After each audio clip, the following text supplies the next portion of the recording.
মূলত নির্বাচনের ঠিক আগ মুহূর্তে আ রাজনৈতিক দলগুলোর নির্বাচনী যে প্রস্তুতি এবং সেই সাথে সাধারণ মানুষের যে ভাবনা সেটা আমরা জানার চেষ্টা করব। আমাদের লাইভে বেশ কয়েকজন অতিথি উপস্থিত আছেন।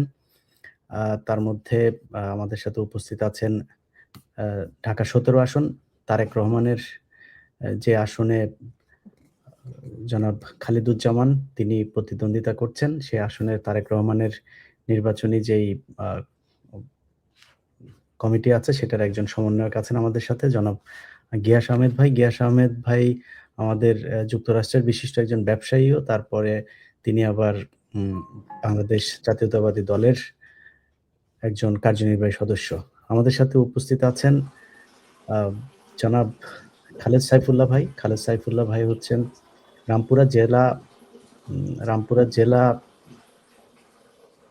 জামায়াতের সেক্রেটারি এবং নাহিদের যে নির্বাচনী পরিচালনা কমিটি আছে সেটারও একজন সদস্য। আমাদের সাথে আরো আছেন আ নূর আমিন ভাই।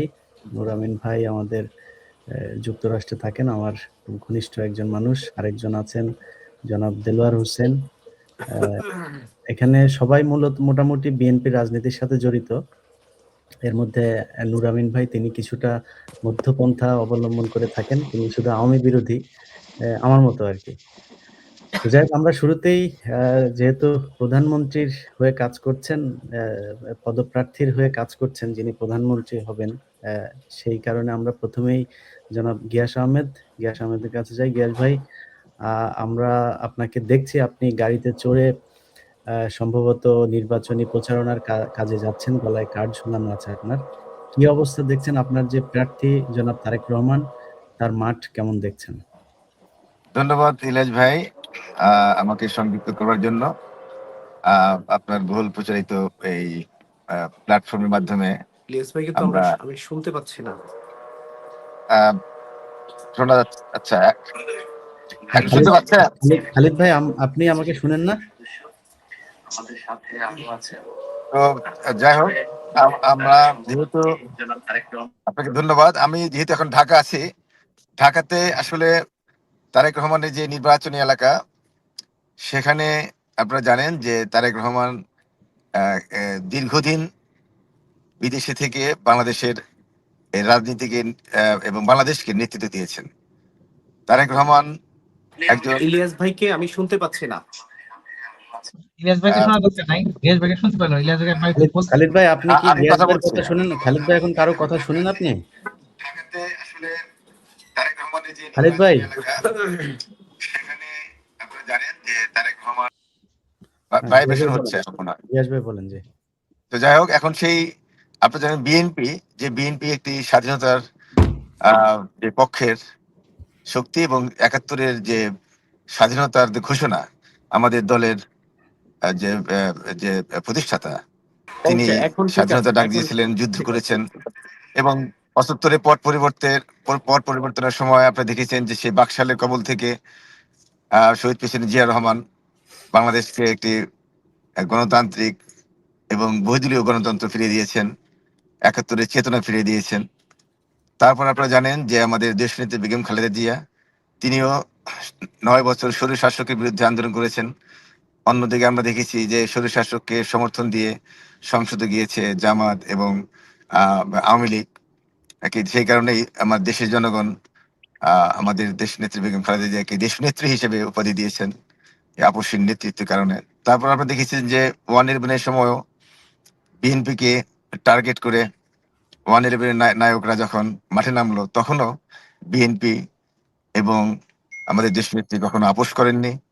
111-এর নায়করা আমাদের দেশনেত্রী বেগম খালেদা জিয়াকে ক্ষমতায় বসানোর জন্য বলেছিল এবং শর্ত দিয়েছিল তাদেরকে সেফ এক্সিট দিতে হবে, তাদের বিরুদ্ধে কোনো মামলা করতে পারবে না। কিন্তু আমাদের দেশনেত্রী বেগম খালেদা জিয়া সেটা ঘৃণা ভরে প্রত্যাখ্যান করেছেন। তারপরে তারা শেখ হাসিনার সাথে আতাত করে ক্ষমতা এসেছে। তো এই যে ইতিহাস, যে বিএনপির তো একটা বিএনপি স্বাধীনতা এবং সার্বভৌমত্বের প্রতীক।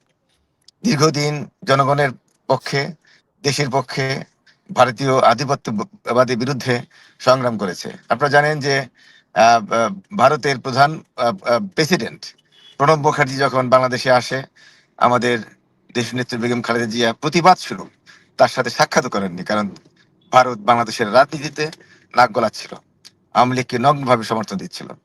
তো বিএনপির একটি ইতিহাস আছে, ঐতিহ্য আছে। সেই দলের বর্তমান চেয়ারপারসন তারেক রহমান বিদেশে থেকে, লন্ডনে থেকে আপনার বাংলাদেশের জনগণকে ঐক্যবদ্ধ রেখেছিলেন, বিএনপিকে ঐক্যবদ্ধ রেখেছেন। কারণ শেখ হাসিনা হাজার কোটি টাকার মিশন নিয়ে বিএনপিকে ভাঙবার জন্য চেষ্টা করেছে। কারণ শেখ হাসিনার কাছে একমাত্র দল ছিল হলো ক্ষমতায় যাওয়ার জন্য, তার প্রতিদ্বন্দ্বী দল হলো বিএনপি।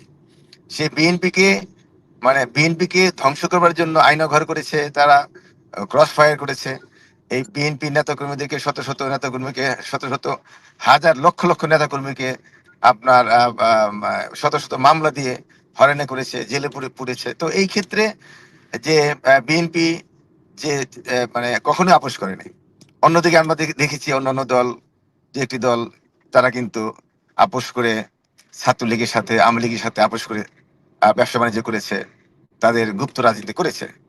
তো বিএনপি হলো দৃশ্যমান। সেই আপনার একটা জিনিস বলতে চাই যে শেখ হাসিনা দিনের ভোট রাতে করেছে, সেটা কিন্তু কারণ তারেক রহমানের যে নেতৃত্বের কারণে। যে তারেক রহমান যে জনগণকে ঐক্যবদ্ধ রেখেছিলেন, বিএনপিকে ঐক্যবদ্ধ রেখেছিলেন বলেই শেখ হাসিনা ভয়ে দিনের ভোট রাতে করেছে। আবার শেখ হাসিনা আপনারা দেখেছেন যে দামি নির্বাচন করেছে। কেন করেছে? দামি নির্বাচন তো বিএনপিকে ভয়ের কারণেই করেছে, যে বিএনপি 200 আসনে বেশি পেয়ে যাবে সুষ্ঠু নির্বাচন হলে। এবং তারেক রহমান লন্ডন থেকে বলেছিলেন জনগণের উদ্দেশ্যে যে আপনারা এই নির্বাচনে, পাতানো নির্বাচনে অংশগ্রহণ করবেন না। এবং জনগণ তার কথা শুনেছে। দেখেন 300 প্রার্থী, আওয়ামী লীগের 300 প্রার্থীর বিরুদ্ধে কোনো স্বতন্ত্র প্রার্থী, একজন স্বতন্ত্র প্রার্থীও দেয়নি। কারণটা কি? তারেক রহমান বলেছিলেন এই নির্বাচন বয়কট করুন।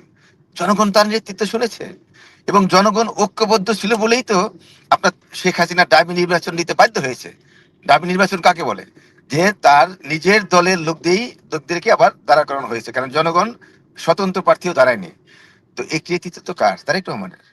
তো সেক্ষেত্রে আমি বলবো যে আপনার এই জুলাই যে গণঅভ্যুত্থান হলো, গণঅভ্যুত্থানের প্রথম তো তারা এই ছাত্ররা আপনার কোটা সংস্কারের জন্য আন্দোলনটা করেছিল। তারা কিন্তু মানে কোনো সরকার পতনের আন্দোলন করেনি। আমাদের ফখরুল সাহেব অনেকেই এটাকে সমর্থন দিয়েছিল বিগিনিং এ, কিন্তু সেই সমন্বয়করা বলেছে আপনারা এটাকে দলীয়করণ করবেন না, রাজনীতিকরণ করবেন না। তো তারপরেও আপনার জনগণ রাস্তা নেমে এসেছে, বিএনপি রাস্তা নেমে এসেছে। কারণ যে তারা শেখ হাসিনা অন্যায়ভাবে ছাত্রদের উপর গুলি চালিয়েছে, ঢাকা ইউনিভার্সিটিতে অত্যাচার নির্যাতন করেছে। তো এই একটা সুযোগে জনগণ যেহেতু ঐক্যবদ্ধ ছিল তারেক রহমানের নেতৃত্বে, সেই কারণে জনগণ রাস্তায় নেমে এসেছে এবং তারেক রহমান লন্ডন থেকে জনগণকে উদ্বুদ্ধ করেছেন এক দফার আন্দোলনের জন্য। আমি একটা জিনিস বলতে চাই, তখন ডিবি হারুনের ভাতের হোটেলে এই 6 জন সমন্বয়ককে ধরে নিয়ে গেল, তখন কিন্তু শেখ হাসিনা আপনার জরুরি আদালত বসিয়ে এই ছাত্রদের যে কোটা সংস্কার সেটা কিন্তু মেনে নিয়েছিল কোর্টের মাধ্যমে মেনে নেওয়ার পরে ডিবি হারুন তাদেরকে বলল যে তোমাদের যে আন্দোলন সেটা তো দাবি দেওয়া, সেটা তো সরকার মেনে নিয়েছে, মানে আদালত মেনে নিয়েছে, এখন তোমরা আন্দোলন প্রত্যাহার করো। এবং তারা কিন্তু আন্দোলন প্রত্যাহার করে স্বাক্ষর করার 3 দিন পর্যন্ত কোনো আন্দোলন তেমন একটা হয়নি। আমরা নিউ ইয়র্ক থেকে খুবই আপসেট যে আন্দোলন জমছে না কেন, কারণ তারা স্বাক্ষর করেছে। তারেক রহমান আমাদেরকে কল দিয়েছেন, নিউ ইয়র্কে কল দিয়েছেন, সারা বিশ্বের প্রবাসীদেরকে, নেতৃবৃন্দকে এবং বাংলাদেশের প্রত্যেকটা থানার ইউনিটদেরকে কল দিয়ে বলেছেন যে এক দফার আন্দোলন, কোনো অবস্থাতেই ঘরে ফিরে যাওয়ার সুযোগ নেই, তোমরা রাস্তায় নেমে আসো। এবং বিএনপি, অন্যান্য দল, প্রাইভেট ইউনিভার্সিটির ছাত্ররা, জনগণ, রিক্সা চালক আস্তে আস্তে ধীরে ধীরে রাস্তা নেমে এসেছে। যখন আন্দোলন খুবই বেগবান, তখন কিন্তু ওই 6 জন সমন্বয়করা তখন আবার এক দফার আন্দোলন দিয়েছে। তো এটি বুঝতে হবে যে তারেক রহমান বিদেশে থেকে তিনি যে যোগ্য নেতৃত্ব দিয়েছেন সেটা কিন্তু প্রমাণিত। তারপর তিনি যে বাংলাদেশকে এই ঘূর্ণে ধরা শাসন ব্যবস্থা, যে আমলাতান্ত্রিক জটিলতা, দেশের যে দুর্নীতি, দেশের যে অপব্যবস্থা, এটা ব্যাপারে কিন্তু তিনি বিদেশি থেকে, তিনি বিদেশি যে সমাজ কল্যাণ যে একটা রাষ্ট্র আমেরিকা, ইউরোপ, সেটা তিনি প্রত্যক্ষ করেছেন, প্রত্যক্ষ দেখেছেন। সেই ব্যাপারে দেখেন এই জুলাই বিপ্লবের আগেই 31 দফা দিয়ে জনাব তারেক রহমান আপনার জনগণকে জানিয়ে দিয়েছে যে পরিবর্তন করতে হবে, সংস্কার করতে হবে। এই 31 দফার মধ্যে কিন্তু অনেক সংস্কার যেগুলি আছে পরবর্তীকালে যে সংস্কারক যারা তারা কিন্তু এই 31 দফার থেকেও নিয়েছে। তো সেই দিক থেকে আমি মনে করব যে তারেক রহমান বলেছেন, দেশে এসেছেন 25শে ডিসেম্বর, আমি সেই একসাথে ছিলাম এয়ারপোর্টে। তিনি বলেছেন যে আই হ্যাভ এ প্ল্যান। যেমন আমাদের মার্কিন লুথার কিং বলেছিলেন, আমেরিকার সেই মার্কিন লুথার কিং, যে আই হ্যাড এ ড্রিম। তো সেই প্ল্যানটা কিন্তু উইদাউট প্ল্যানিং কোনো দেশ আপনার উন্নত হতে পারে না। আগে প্ল্যানিং করতে হবে, তারপরে আপনার দেশের উন্নয়ন হবে। সেই প্ল্যানিং ব্যাপারে দেখেন তিনি আমাদের যে বিদেশে আমেরিকাতে বা ইউরোপে যে নিম্ন আয়ের মানুষকে যে ভাতা দেওয়া হয়, যে ইনসেন্টিভ দেওয়া হয়, সেটা কিন্তু তিনি ঘোষণা দিয়েছেন 2,000 টাকা করে মাসে মা বোনদেরকে দেওয়া হবে, কিশোরদেরকে দেওয়া হবে, যারা নিম্ন আয়ের জনগোষ্ঠী। এবং বেকারত্ব দূর করবার জন্য তিনি কিন্তু দেখেন বলেছেন যে কর্মসংস্থান তৈরি করতে হবে। আর কর্মসংস্থান তৈরি করে মুখ্যমন্ত্রী, জি গিয়াস ভাই, আমরা তো এই বিষয়গুলো প্রতিদিনই শুনছি, আমরা ওনাদের যে নির্বাচনী সভাগুলো তো শুনছি। কিন্তু একটা জিনিস আমি আপনারা জানতে চাই যে ধরেন খালেদা জিয়ার নেতৃত্বে তো আপনারা তো আছেন নাকি এখনো? খালেদা জিয়াকে তো মানেন নাকি? জি জি অবশ্যই। আচ্ছা, আপনারা একা না, আপনাদের বক্তব্যের ভেতরে ধরেন খালেদা জিয়া থাকতে আমি খালেদা জিয়ার মুখ থেকে কোনোদিন এই স্বাধীনতা বিরোধী, জামাত ইসলাম স্বাধীনতা বিরোধী, তারপরে আমরা মুক্তিযুদ্ধের শক্তি, মানে এই ধরনের বক্তব্য কখনো শুনতাম না। ইদানিং আপনাদের নেতাদের কাছ না থেকে না এই না যে না একটু কারেকশন করি মানে ইলিয়াস ভাই, জি, আপনার যখন 96-এ যখন জামাত বিএনপির থেকে ভেঙে গিয়ে, জোট ভেঙে গিয়ে যখন শেখ হাসিনার সাথে গোপন আতাত করে, সে তখন কিন্তু আমাদের দেশনেত্রী বেগম খালেদা জিয়া বলেছিলেন, হুম, দেখেন যে জামাত বেঈমান, জামাত হুম, মুনাফিক। এই কথাটা আমাদের দেশনেত্রী বেগম খালেদা জিয়া বলেছিলেন, কারণ তখন মাত্র আওয়ামী লীগের সাথে গিয়ে মাত্র 3টা আসন পেয়েছিল, আর বিএনপির সাথে থাকলে 15টা থেকে 20টা আসন পায়। মানে কিন্তু তারা কিন্তু 91 থেকে 96 যখন জামাত ছিল সাথে তখন ছিল না, মানে 96 থেকে 2000 যে সময়টাতে ছিল না, শুধু ওই সময়টাতে বেঈমান ছিল। হ্যাঁ, এরপর আবার 2001 এর ওই পর সময়, থেকে হ্যাঁ তারা ওই বেঈমান সময় ছিল। ওই সময় আমাদের থেকে সরে গিয়ে শেখ হাসিনার সাথে আতাত করেছে। এবং মানে তার তখন আমি আপনাকে গ্যারান্টি দিয়ে বলতে পারি, আপনি খোঁজ দিবেন, যে তখন শেখ হাসিনা জামাতকে রাজাকার শব্দটি বলে নাই, কারণ তাদের সাথে একটা গোপন আতাত ছিল। এবং সেই আতাতের কারণেই কিন্তু আপনার ওই বিএনপির বিরুদ্ধে জামাত এবং আওয়ামী লীগ একসাথে জোট করে তারা ওই আপনার তত্ত্বাবধায়ক সরকারের যে দাবিটা ছিল তারা না কিন্তু ঠিক একসাথে আছে। করেছে। ধরেন আমাদের অনেকেরই হয়তো সেই 96 সালে খালেদা জিয়া যখন বলেছিলেন সেটা আমাদের মনে নাই। কিন্তু আমাদের মনে থাকার যেই সময়টা, যেমন 2001 থেকে যদি আমরা ধরি 2025 সাল পর্যন্ত খালেদা জিয়া বেঁচে ছিলেন। আমি কোনদিন উনার হুম। মুখ থেকে শুনি নাই যে এটা রাজাকারদের, বরং যখন বিচার হয়েছে কথিত যুদ্ধাপরাধের দায়ে তখন খালেদা জিয়া বক্তব্য দিয়েছেন, এই বিচার মানি না, এটা একটা প্রহসনের বিচার, এটা ক্যাঙ্গারু কোর্টের বিচার। এদেরকে ইচ্ছা করে এভাবে এই ফাঁসি দিয়ে মারা হচ্ছে। এটা খালেদা জিয়ার বক্তব্য ছিল। তো আপনাদের ওইটা বাদ দিলাম। মানে জামাতের হিসাব বাদ। কিন্তু আপনারা যে মুক্তিযুদ্ধের শক্তির পক্ষের শক্তির দল, ৭১ এর চেতনা নিয়ে আপনারা থাকেন। এইটা আমরা এই গত ২-৩ মাস ধরে বেশি শুনছি। এটা একটু বেশি শোনা যায় কিনা আপনাদের কাছে? এটা মনে হয় কিনা? Thank you. আমি একটা জিনিস বলি, দেখেন আমাদের দেশনেত্রী বেগম খালেদা জিয়া ও একসময় জামাতের বিরুদ্ধে বলেছেন। আর ইদানিং যেটা হয়েছে জামাতের বিরুদ্ধে কেন এখন মানে জামাত তো বিএনপির বিরুদ্ধে বলছে। আমি বলতে চাচ্ছি যে উল্টো। কারণ যখন এই গণঅভ্যুত্থান হলো, গণঅভ্যুত্থান হওয়ার পরে দেখেন তার মানে কয়েকদিন পর থেকেই একটা স্লোগান আসলো জামাত এবং এনসিপি এবং সরকারের পক্ষ থেকে, এই যত অন্তর্কালীন সরকারের পক্ষ থেকে, আর একটা জোট, যে হুম। আমরা একটি ফ্যাসিবাদকে তাড়িয়ে আরেকটি ফ্যাসিবাদের আনতে চাই না। মানে কি, মানে তারা নিজেরাই সিদ্ধান্ত নিয়ে নিচ্ছেন, জনগণের কোনো এখানে ভোটের অধিকার নাই। তারা একটা স্লোগান দিল যে মানে আওয়ামী লীগকে সরিয়ে আবার বিএনপিকে আমরা আনতে চাই না। মানে সেই যেই কারণে দেখেন শেখ হাসিনা বিএনপিকে ভয় পেয়ে বা বিএনপিকে ভয় পেয়ে এবং বিএনপিকে ঠেকানোর জন্যই শেখ হাসিনা দিনের ভোট রাতে করেছে, দামি নির্বাচন করেছে। এবং এই অন্তর্বর্তীকালীন সরকার জামাত এবং এনসিপি যৌথভাবে তারা স্লোগান দিল বিএনপি ঠেকানোর জন্য, যে আমরা একটি ফ্যাসিবাদী সরকারকে পতন ঘটিয়ে আরেকটি ফ্যাসিবাদী সরকারকে দেখতে চাই না, আর একটি চাঁদাবাজি সরকারকে দেখতে চাই না। যখন চাঁদাবাদের কিছুই হয় নাই, মানে একটি সরকার যখন মানে পতন হলো তার 1 সপ্তাহের মধ্যে কিন্তু এই স্লোগানটা আসলো। মানে এটা একটা পরিকল্পিত ছিল। অতএব এই বিএনপির সাথে যে বেইমানিটা কিন্তু জামাত এই গণঅভ্যুত্থানের পরে থেকে শুরু করলো, এবং তাদের বট বাহিনী যেভাবে বিএনপির বিরুদ্ধে মানে যে প্রচারণা শুরু করেছে, এটা কিন্তু বিএনপি আগে করেনি। বিএনপি কিন্তু এই কাজটা আগে করেনি। অর্থাৎ আমরা দেখেছি যে জামাত সবসময় একটা সরকারের মানে মানে পক্ষ থেকে থাকতে চেয়েছে এবং তাদের সুবিধা মতো এবং সুবিধা মতো থাকতে চেয়েছে এবং তারা সবসময় জাতির সাথে এবং বিএনপির সাথে সুযোগ মতো বেইমানি করেছে। গ্যাস ভাই আপনাকে আমরা আরো শুনবো। গ্যাস ভাই বক্তব্যের প্রেক্ষিতে খালেদ ভাইয়ের কাছে আমার বক্তব্য হয়েছে যে আপনারা কেন আপনাদের বট বাহিনী দিয়ে আপনারা বিএনপির বিরুদ্ধে বিষোদগার শুরু করেছিলেন, এটা আমার অভিযোগ। আচ্ছা, জি ধন্যবাদ। ইলিয়াস ভাই সহ নুরুল আমিন ভাই আছেন এখানে, গোলাম আহমেদ ভাই আছেন, সবাইকে অনেক ধন্যবাদ জানাচ্ছি। আসলে আমি শুনছিলাম গোলাম আহমেদ ভাই কথাগুলো, বাট ওনার নাম আমাদের আজকের গিয়াস আহমেদ ভাই। জি, গিয়াস আহমেদ ভাই, সরি গিয়াস আহমেদ ভাই। আসলে এই কথাগুলো তো চর্বিত চর্বণ।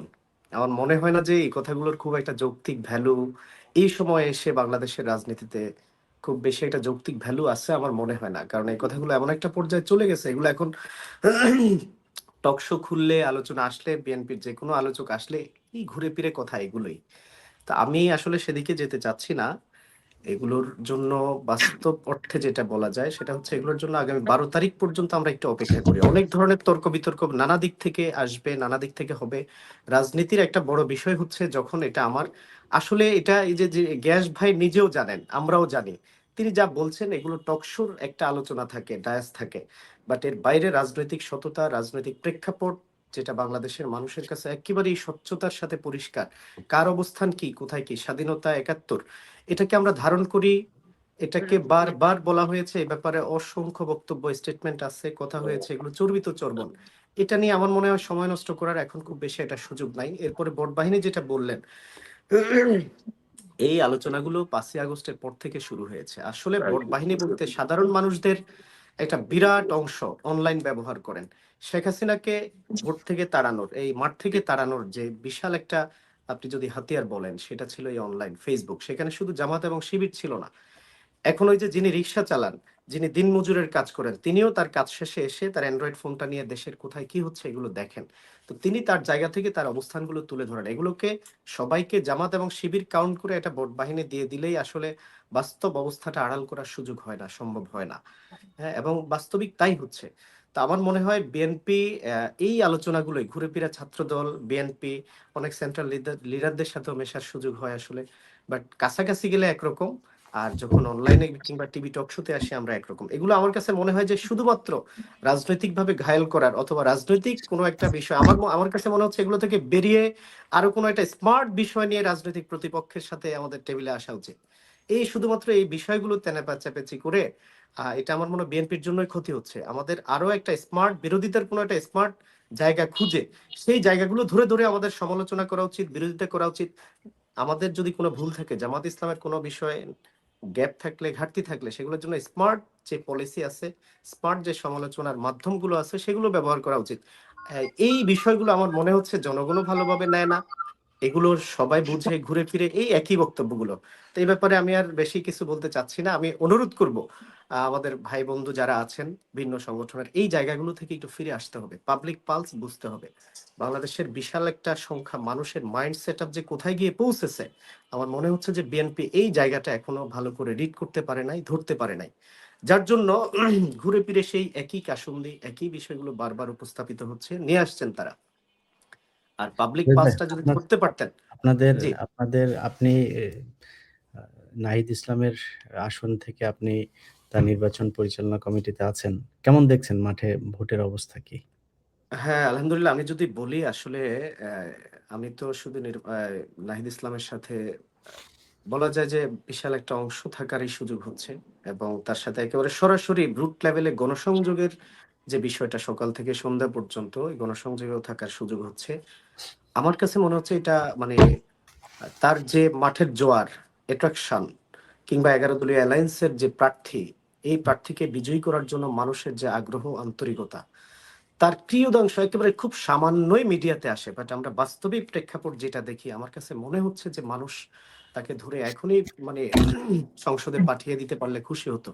তার অভিব্যক্তিটা, তার অ্যাপিয়ারেন্সটা এরকম। আমরা যখন কাছে যাচ্ছি মানুষ, আমরা খুব লক্ষ্য করছি, নাহিদ ইসলাম একটা পোস্ট দিচ্ছে, আপনি দেখছেন যে পিঠা বানায়, নাহিদ ইসলাম আজকে এলাকায় আসবে, তার সফরসূচি গুলো ফেসবুকে দেয়া হয়, মায়েরা ঘর থেকে পিঠা বানায় নিয়ে আসতেছেন, বোনেরা তার স্ত্রীর জন্য চুড়ি, ছোট ছোট উপহারগুলো, কেউ 5 টাকা, 10 টাকা, 500 টাকা পর্যন্ত তাকে তার আগ্রহের সাথে, একজন ভিক্ষুক পর্যন্ত এসে তাকে তার পকেট থেকে বলছে, বাবা এটা তোমার নির্বাচনে খরচ করো।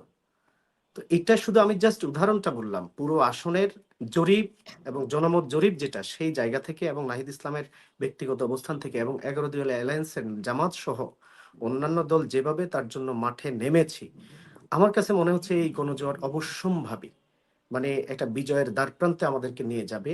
আর কিছু বিষয় আছে আমি এখানে আলোচনায় বলার জন্য বললাম, একটা বিষয়। আর বাস্তবিক মাঠের প্রেক্ষাপট যেটা আমি খুব দৃঢ়তার সাথে লক্ষ্য করছি, মানুষের অ্যাট্রাকশন, আন্তরিকতা এবং তাকে সংসদে নেওয়ার জন্য, জুলাইকে ধারণ করার জন্য এবং আগামী দিনে একটা রাজনৈতিক কালচারের পরিবর্তনের যে একটা সুপ্ত বাসনা মানুষের মনে ধীরে ধীরে গেঁথে গেছে, এই যে একটা মানসিক বিপ্লব মানুষের ভিতর ঘটে গেছে, এটা আমরা মাঠের রিফ্লেকশনে দেখতে পাচ্ছি। আশা করি 12 তারিখ এটার রেজাল্ট আপনারা খুব সহজেই পাবেন ইনশাআল্লাহ। এটা আসলে আমি শুধু বলার জন্য বলা না, নাহিদ ইসলাম এবং এখানে আমাদের তার বিপরীতে যিনি আছেন কায়ুম, বিএনপির প্রার্থী যিনি আছেন, আমি খুব খুব কাছ থেকে লক্ষ্য করছি নাহিদ ইসলাম এই জায়গায় অনেক বেশি আগায় আছে, অনেক বেশি এগিয়ে আছে এবং 12 তারিখ এটা রিফ্লেকশন ঘটবে ইনশাআল্লাহ, আমরা আশা করছি। আর আমরা তো শুধু কায়ুম সাহেবের নির্বাচনী প্রচারণা আমরা যতটুকু দেখেছি, তিনি খুব বেশি এটা রুট লেভেলে নামেন না, একটা ফ্রাডো গাড়িতে করে হয়তো এভাবে হাত নেড়ে নেড়ে গণসংযোগ করেন, জনগণকে ইশারা দেন, কিন্তু আমরা একেবারে নাহিদ ইসলামকে নিয়ে বস্তি থেকে শুরু করে একদম 10 তলা পর্যন্ত কোথাও বাদ রাখছি না, যার জন্য পাবলিক পালসটা আমরা খুব কাছ থেকে দেখার এবং বোঝার সুযোগ পাচ্ছি। এটা 100%। আমি যদি বলি আপনাকে, এখানে ডিফারেন্সটা অনেক বেশি থাকবে আমরা যতটুকু বুঝতেছি। একদম সাধারণ লেভেলে ভারত আমাদের 11 দলীয় অ্যালায়েন্সের পক্ষে খুব একটা ভালো গণজোয়ার আছে। এক্ষেত্রে নাহিদ ইসলাম তার ব্যক্তিগত অবস্থানের কারণে, তার ব্যক্তিগত একটা গ্রহণযোগ্যতা, জুলাই আন্দোলনে তার ভূমিকা, নির্যাতিত হওয়ার ইতিহাস মানুষ জানে, তো সেই দিক থেকে এটা তার নিজের এলাকা, তার উপরে নাহিদ ইসলামের এটা নিজের এলাকা, সে বনশ্রীতে বেড়ে উঠেছে, বারটা বেড়াইত নিয়ে তার এখানে ছোটবেলা থেকে এটা বড় ইয়ে ছিল, ঘরের সন্তান। এটাকে ট্রিট করেও মানুষ অনেক বেশি আগ্রহ দেখাচ্ছে, আন্তরিকতা দেখাচ্ছে এবং স্বপ্রণোদিত হয়ে মানুষ বলছে, আমরা তোমার নির্বাচনী ভ্যানগার্ড হয়ে কেন্দ্রে থাকবো, তোমাকে আমরা ভোট যেমন দেব, ভোটটাকে ঘরে ফিরিয়ে রেজাল্ট নিয়ে আসার জন্য আমরা সচেষ্ট থাকবো। তো আমরা আশাবাদী, এটা এই রিফ্লেকশনটা অবশ্য মানে এটা আমার কাছে মাঝে মাঝে অবাক লাগে, আমি খুব কাছ থেকে যখন দেখি তখন অবাক লাগে। আমরা আশা করি 12 তারিখ এটা একটা খুব ভালো ফলাফল আপনারা ইনশাল্লাহ দেখতে পাবেন। গ্যাস ভাই, আমরা এই নূর আমিন ভাইয়ের কাছে আসবো, তার আগে ছোট করে আপনি মাঠের অবস্থাটা আমরা আপনার কাছে শুনি নাই, কেমন দেখছেন? যেটা খালিদ সাইফুল্লাহ ভাই বলছিল, উনি নাহিদের নির্বাচনী পরিচালনা আছেন, মানে আপনি কেমন আসলে দেখছেন? দেখে আমি যা দেখছি, যে আমি তো দেখছি যে ধানের শীষ, এটা হলো যে বস্তির লোক, সাধারণ মানুষ, তারা বলছে যে ধানের শীষের কোনো বিকল্প নেই, এবং তারা দেশনেত্রী বেগম খালেদা জিয়াকে যেভাবে দেখেছেন এবং তারেক সাহেবকে সেভাবেই দেখছেন, এবং তারা মানে তারা বলছেন যে ধানের শীষ ছাড়া তো মানে পরিবর্তন কি, পরিবর্তনের কথা তো যারা নাকি পরিবর্তনের কথা বলছে, আসলে কিন্তু তারা পরিবর্তন নিজেরা হয়েছে। মনে করেন তারা এই যেভাবে ভাষা ইউজ করে, যেভাবে কথা বলে, স্লোগান দিচ্ছে, এটা সেই ফ্যাসিবাদের ভাষার চেয়ে খুবই খারাপ। মানে আপনি যখন পরিবর্তনের কথা বলবেন, তখন তো আপনি একটা যারা সিনিয়র লিডার আছে তাদেরকে রেসপেক্ট করে কথা বলতে হয়। আজকে দেখেন এই পাটওয়ারি থেকে শুরু করে নাহিদরা যারা নাকি এই কয়েকজন আছেন, হ্যাঁ, তারা তো আজকে জনগণ থেকে বিচ্ছিন্ন, তাদের মব সৃষ্টি করে তারা যেভাবে তাদের যে বসরা যেভাবে উপদেষ্টা ছিলেন, উপদেষ্টা থাকাকালে তাদের পিএস রা যেভাবে হাজার কোটি টাকার দুর্নীতি করেছে, ব্যবসায়ীদের কাছ থেকে টাকা নিয়েছে, তারা এখন চলে কোথায় দেখেন?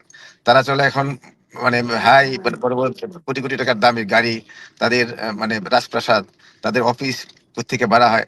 এই যে একটা মানে পরিবর্তন যারা করবে, তারা তো মানে আগে নিজেকে পরিবর্তন করতে হবে। সেই ক্ষেত্রে জনগণ কিন্তু বুঝে গেছে যে তারা যখন রাস্তায় নামে, জনগণ তাদেরকে বাধা দেয় যে আপনারা তো ঠিক না, আপনারা কোথায় ছিলেন, কোন গাড়িতে চড়েন, আপনার বাড়ি ঘরের অবস্থা কি, এখন এত পরিবর্তন কিভাবে আসলো, আর আপনি এই ধরনের ভাষা ব্যবহার এমনি করেন গ্যাস কেন? ভাই, ধরেন আমরা যদি যাকে নিয়ে খুব বেশি বিতর্ক হয়, এমনি মানে মির্জা আব্বাসের এমনি ব্যবসা কি, যেটা দিয়ে উনি এত মানে ওনার ব্যাংক ট্যাঙ্কের মালিক হয়ে গেল, এত ব্যবসা এটা কোত্থেকে পেল? উনি আসলে যতটুকু আমি জানি, আমি তো ঢাকারই ছেলে, ওনাদের এই শাহজাহানপুরে কিন্তু ওনাদের প্রচুর জায়গা, এবং ওনাদের জায়গার উপরেই রেল লাইন গিয়েছে, রেল। এবং সেই ক্ষেত্রে ওনা কিন্তু উড়ে আসে নাই ঢাকা শহরে, তো ওনাদের একটা অবস্থান আছে।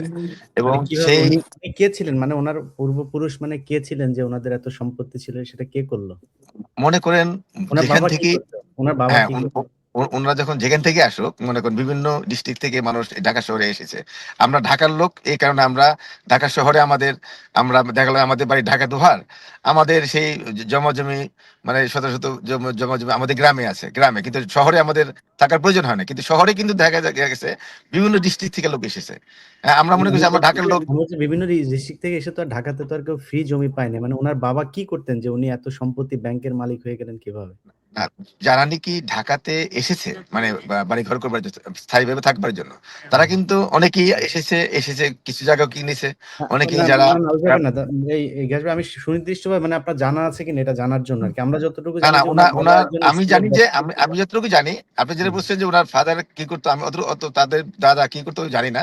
বাট তারা আচ্ছা। যখন এই দেশে এই ঢাকা এসেছে, আমি যতটুকু জানি, আমি ছোটকাল থেকেই দেখে আসছি যে তাদের ওখানে প্রচুর জায়গা জমি আছে। তো সেই দিক থেকে আমি মনে করি যে তাদের মানে এখানে প্রত্যেক সম্পত্তি এগুলো ছিল এবং সেই সম্পত্তি এখন আছে। তারপরে দেখেন এবার তো জনগণ কিন্তু তার বিরুদ্ধে যখন যে সমস্ত কথা পাটোয়ারি সাহেব বলছে, যেভাবে ভাষায় কথা বলছে, জনগণ কিন্তু তাকে সাপোর্ট দিচ্ছে পাটোয়ারির না। উপরেও তো আপনার জনগণ পাটোয়ারিকে কিন্তু 2-3 বার তার উপর হামলা করা হয়েছে, তার উপর ডিম মারা হয়েছে, সেটাও তো করেছে, তাই এটা না? জনগণ মারছে। না, ওকে এটাকে বলি, আচ্ছা, ডিম মেরেছে কি দেখেন, তাকে ওই আদালত কলেজে জনগণ মারছে। মানে দাওয়াত দেওয়া হয়নি, সে গিয়েছে, তার মানে জোর করে গিয়েছে সেখানে একটা অনুষ্ঠান ছিল, এটা নির্বাচনী কোনো অনুষ্ঠান ছিল না, পিঠা উৎসব ছিল। তিনি কে এত ওনাকে যেতেই হবে ওখানে গিয়ে, সেখানে মির্জা আব্বাসের বিরুদ্ধে কথা বলছে। তো ওখানে তো পলিটিক্যাল কোনো প্ল্যাটফর্ম না। এই কারণে ওনাদের বুঝতে হবে, শিখতে হবে যে কোথায় কি কথা বলতে হবে। এখন ওনারা যদি এই মনে করে এটা আমরা আমাদের আওয়ামী লীগের মতো দেশ স্বাধীন করেছি, আমরাই স্বাধীন করেছি এবং আমরাই লুটপাট করব, এইভাবে তো তাহলে তো পরিবর্তনের কথা তো হয় না। পরিবর্তন করতে হলে তো সে ফ্যাসিবাদীর সুরে কথা বললে হবে না তো। নম্র ভদ্র হতে হবে, মানুষকে বোঝাইতে হবে যে ভাই আমরা পরিবর্তন চাই। তো বুঝতে পেরেছি। পরিবর্তন কথা বলেই তো তারা মানে লুটতরাট করছে বা গিয়াস ভাই, চাঁদাবাজি করছে, মব আপনি সৃষ্টি করছে। আপনি আপনার গন্তব্যে পৌঁছানোর আগ পর্যন্ত আমাদের সাথে আছেন। নুরামিন ভাই, আপনাদের দিয়ে শুরু করি। নুরামিন ভাই, আপনি কেমন দেখছেন আর কি, মানে কি বুঝছেন কারা কোথায় আসবে, বা এই যে সার্বিক পরিস্থিতি, যে পরিবেশে নির্বাচনী প্রচারণা চলছে, কেমন লাগছে আপনার কাছে? আসসালামু আলাইকুম সবাইকে। গ্যাস ভাই সামনে কথা বলা তো কঠিন ব্যাপার। আমার বড় ভাই, একই এলাকার লোক আমরা। আমরা আসলে টপিকই থাকি যে ভোটের মাঠের শেষ মুহূর্তের প্রস্তুতি যে খালেদ তারেক ভাই বলল, তো গ্যাস ভাই আশা করি ওইভাবেই বলেন। আর ইলিয়াস ভাই প্রশ্নটা ওইভাবেই রাখেন। মির্জা আব্বাস আমরা ঘাটাঘাটি খুব কম। রবিন ভাই, আমি এক সেকেন্ড একটু থামাই। প্রিয় দর্শক, আপনারা যারা আমাদের সাথে আছেন, আমি আমাদের এই লিংকে, আমাদের স্ট্রিমইয়ার্ডের যে লিংকটা আছে সেটা আমি দিয়ে দিচ্ছি। আপনারা এই লিংকে ক্লিক করে ঢুকতে পারবেন। আমরা কিছু মানুষকেও এখানে জয়েন করার চেষ্টা করব। আপনারা আপনার মন্তব্য জানাতে পারবেন। আমার যে ফেসবুক পেজটা আপনারা দেখছেন, এটা আমার ফেসবুক পেজ। এটা আপনারা আপনার পরিচিত সবাইকে জানাতে পারেন যে এই পেজটাতে আমি এখন আছি। তাতে যেসব ভুয়া যে পেজগুলো আছে, ফেক পেজগুলো থেকে মানুষের বিভ্রান্তি থেকে মানুষ বাঁচবে। এবং আমার যেই ইউটিউব চ্যানেলে এখন আপনারা লাইভটা দেখছেন, এটাও আমার নতুন আরেকটা ইউটিউব চ্যানেল। আমি দ্বিতীয় আরেকটা ইউটিউব চ্যানেলকে এখন নতুন করে তৈরি করছি। তো এটাও আমারই চ্যানেল। অনেকে বিভ্রান্ত হন যে আমার এই চ্যানেলটা আসলে আমার কিনা, আদৌ এটা আমারই চ্যানেল। যাই হোক, আপনারা যারা লিংকটা আমার মনে হয় কমেন্ট সেকশনে পেয়েছেন, আপনারা করুন। আমরা একজন দুজন করে আপনাদেরকে যুক্ত করার চেষ্টা করব। জি, আমিন ভাই।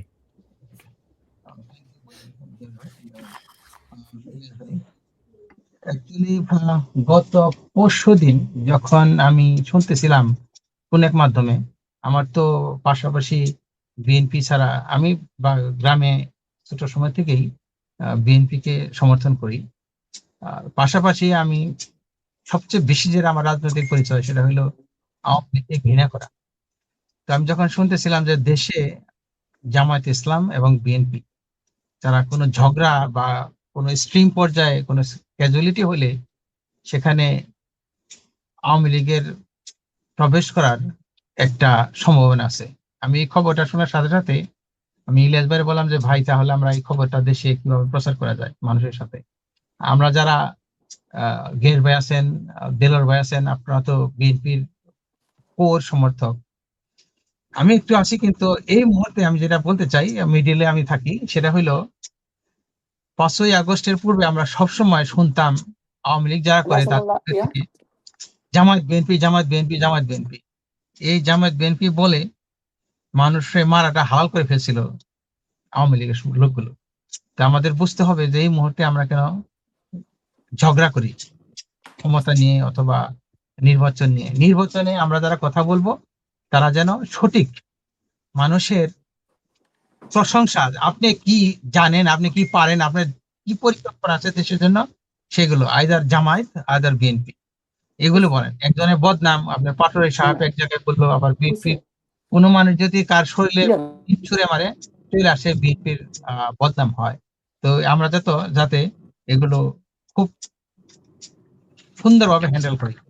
আর আরেকটা জিনিস আমি মনে করি যেটা হলো, আমরা যে নিউ ইয়র্কে আছি, আমেরিকাতে থাকি, এখানে এক বছর এক টার্ম এক পার্টি, আরেক টার্ম আরেক পার্টি, এভাবে দেশটা চলে। হোয়াই নট বাংলাদেশে এক সময় বিএনপি, এক সময় জামায়াত ইসলাম?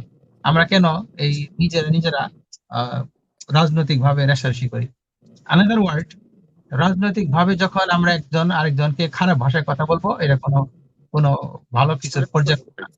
আপনি খেয়াল করেন বিএনপির অনেক ভাইরা বলতেছিলেন এই জিনিসটা, আমি আমার এক রাস্তায় যখন আমি চলতেছিলাম, এক মহিলা বলতেছিল যে হয়তো দিলর ভাই বা গিয়াস ভাই আপনাদের ভালো লাগবে না, কিন্তু নির্বাচনের সামনে, নির্বাচন হয় ইলেকশনের 2 দিন আগে, তো এক ভাই বলতেছিলেন যে জামায়াত ইসলামে ভোট দিলে আপনারা রাস্তাঘাটে চলতে পারবেন না। কেন? মহিলাদের বলতেছিল কেন? তো জামায়াত ইসলামে বোরকা টোরকা এইসব আহ ঝামেলা হবে। তো আমি তাদের বলতে চাই যে দেখেন, আপনারা যারা বিএনপি করেন তারা যদি আওয়ামী লীগের সহায়তায় যদি ক্ষমতা আসেন, আওয়ামী লীগের সময় আমি ইলাস ভাইয়ের শোতে বলেছিলাম এক সময় 5ই আগস্টের আগে যে মানুষকে ঘরে যায় মানুষের আকাম অত্যাচার করতো আওয়ামী লীগের মহিলারা। তো আমি মনে করি না যে এই সময়গুলি আবার ফিরে আসুক। আওয়ামী লীগের ছাত্রলীগের ছেলেরা কি করতো, কোন একটা মেয়ের একটা ভিডিও বানায় তারপরে বলতো যে তুমি যদি আমার কাছে না আসো, তুমি যদি আমার সাথে আমি যাহা বলি তাহা না করো, তাহলে তোমাকে আমরা এই ভিডিওটা প্রচার করে দেবো। সেইভাবে মানুষকে অত্যাচার করতো আওয়ামী লীগের লোক। তো আমরা চাই না যে, আমরা বিএনপিকেও ভালোবাসি, আমি আওয়ামী লীগকেও ভালোবাসি, sorry sorry sorry please forget me, আমি যেমন বিএনপি ভালোবাসি তেমনি জামাতকে ভালোবাসি। তো সেই ক্ষেত্রে আমি চাই যে ভাই আপনারা দুটো দল মিলে দেশটা পরিচালনা করেন, খুব ভালো। এই বছর বিএনপি আসুক, বারবার আমেরিকা আসুক, I don't have any problem, আমি দোয়া করি দেশে। কিন্তু জামাতের ভাইরে আরো বলবো যে ভাই আপনারা সৎ মানুষ, ঠিক আছে, কিন্তু রাজনৈতিক প্রজ্ঞা, রাজনৈতিক যে একটা আপনার দেশ চালানোর যে পরিচালনা, সেটা খুব কঠিন জিনিস। সেটা হয়তো আপনাদের, আমি বিশ্বাস করি আমার সামনে একটা প্রমাণ, সেটা আপনার ইসলামী ব্যাংক আপনার যে পরিচালনা করেছেন, সেই ক্ষেত্রে আপনাদের সততা প্রজ্ঞা আছে, আমি স্যালিউট করি। আর দেশে অনেক সমস্যা আছে, এই সমস্যার সমাধান করার জন্য একক হওয়ার কোনো বিকল্প নেই। You have to be stay together, একজন সাথে মিলে কাজ করতে হবে। মিলে কাজ করার ছাড়া দেশের আপনার আওয়ামী লীগ যেভাবে তার অর্থনৈতিক ভঙ্গুর করে রেখে গেছে, এটা যদি আপনার পুনরুদ্ধার করতে চান, প্রথম কাজ হবে আপনাদের টাকা, বিদেশে প্রচারকৃত টাকাগুলো উদ্ধার করা, দেশ বিদেশ থেকে আনা। সেই ক্ষেত্রে আপনাদের একসাথে কাজ করতে হবে। আর বিএনপির কোনো লোক যদি কোনো পদক্ষেপ নেয় শুধুমাত্র কেবলমাত্র বিরোধিতার খাতিরে, আমরা বিরোধীতা যারা আওয়ামী লীগ জামায়াত ইসলাম করেন তারা আপনারা না করেন, এতে কি হবে, আমাদের দেশটার ছোট্ট একটা দেশ, এই দেশে এত অত্যাচার, একটা টু বেড, আপনি দেশটার অন্যভাবে চিন্তা করেন। ছোট্ট দেশটা আমি যখন বললাম, আপনি ভেবে নেন দেশটা ছোট্ট একটা 18 বছর 19 বছর 20 বছরের একটা বালিকা, তার উপর যদি এত অত্যাচার হয় তো ওই বালিকার কি অবস্থা দাঁড়ায়? সেই ক্ষেত্রে আপনি দেখেন এই দেশটা মাত্র কত 55-53 বছরের বাংলাদেশ, এখানে আওয়ামী লীগের 74 থেকে লুটপাট, এরপরে লুটপাট, এত লুটপাট হইলে দেশের মানুষ কত লোক আছে আমি জানি না, কত সংখ্যা জামায়াতের অথবা কত সংখ্যা বিএনপির আছে আপনার ব্যাংকের থেকে টাকা লোন নিয়ে, এটা কি বলে ঋণ খেলাপি, এটা ঠিক না। দেশের টাকা আপনারা খাবেন।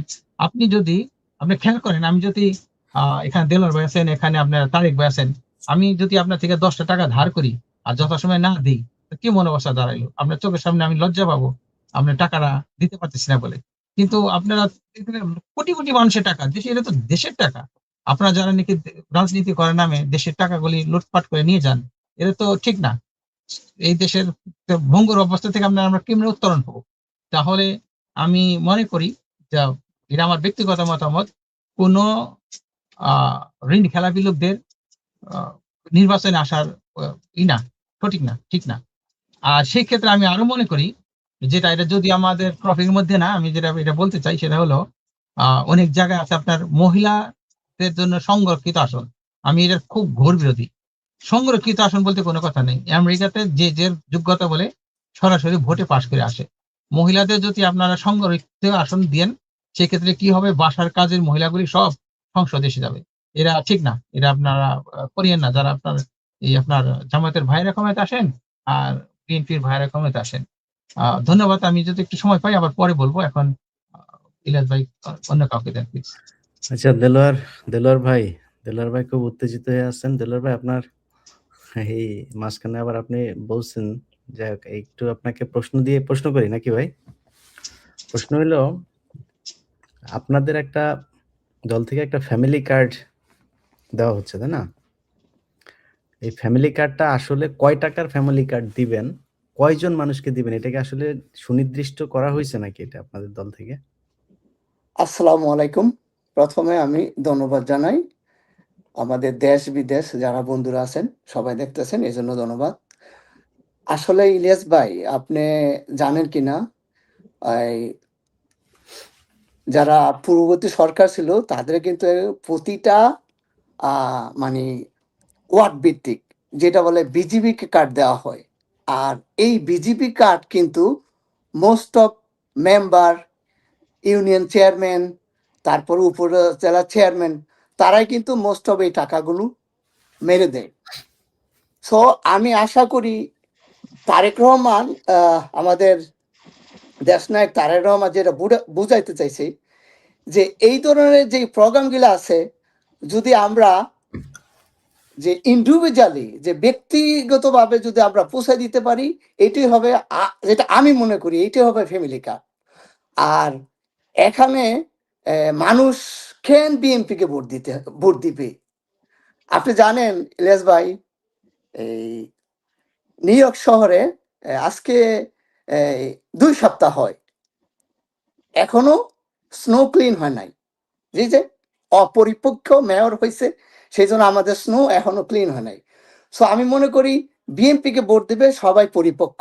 আর আরেকটা জিনিস দেখতে হবে, আপনি 71-এ যান, তারপরে স্বৈরাচার শেখ মুজিবুর সময়ের পরে, যে 75-এর পরে যে দুর্ভিক্ষ ছিল, তারপরে 90-এর সেই স্বৈরাচারী এরশাদ বলেন, আর বর্তমান 2026 বলেন, এই প্রতিটা দুর্যোগ মুহূর্তেই কিন্তু বিএনপি ক্ষমতা নিছে, এবং এই বিএনপি কিন্তু দেশকে সুস্থভাবে চালাইছে।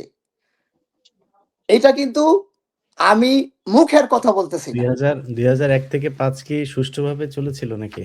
অবশ্যই সুষ্ঠুভাবে চলেছে।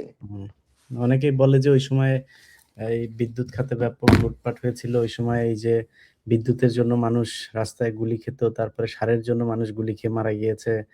এরপরে বিদেশে টাকা পাচারের অভিযোগে এফবিআই গিয়েও তারপরে আপনাদের অনেকের বিরুদ্ধে সাক্ষী দিয়েছে। এটা তো আর মিথ্যা কথা না। সিঙ্গাপুরের যেই টাকা পাচারের ঘটনা, এটা তো সত্যি কথা, তাই না? এফবিআই নিজে গিয়ে সেটা দিয়ে এসে।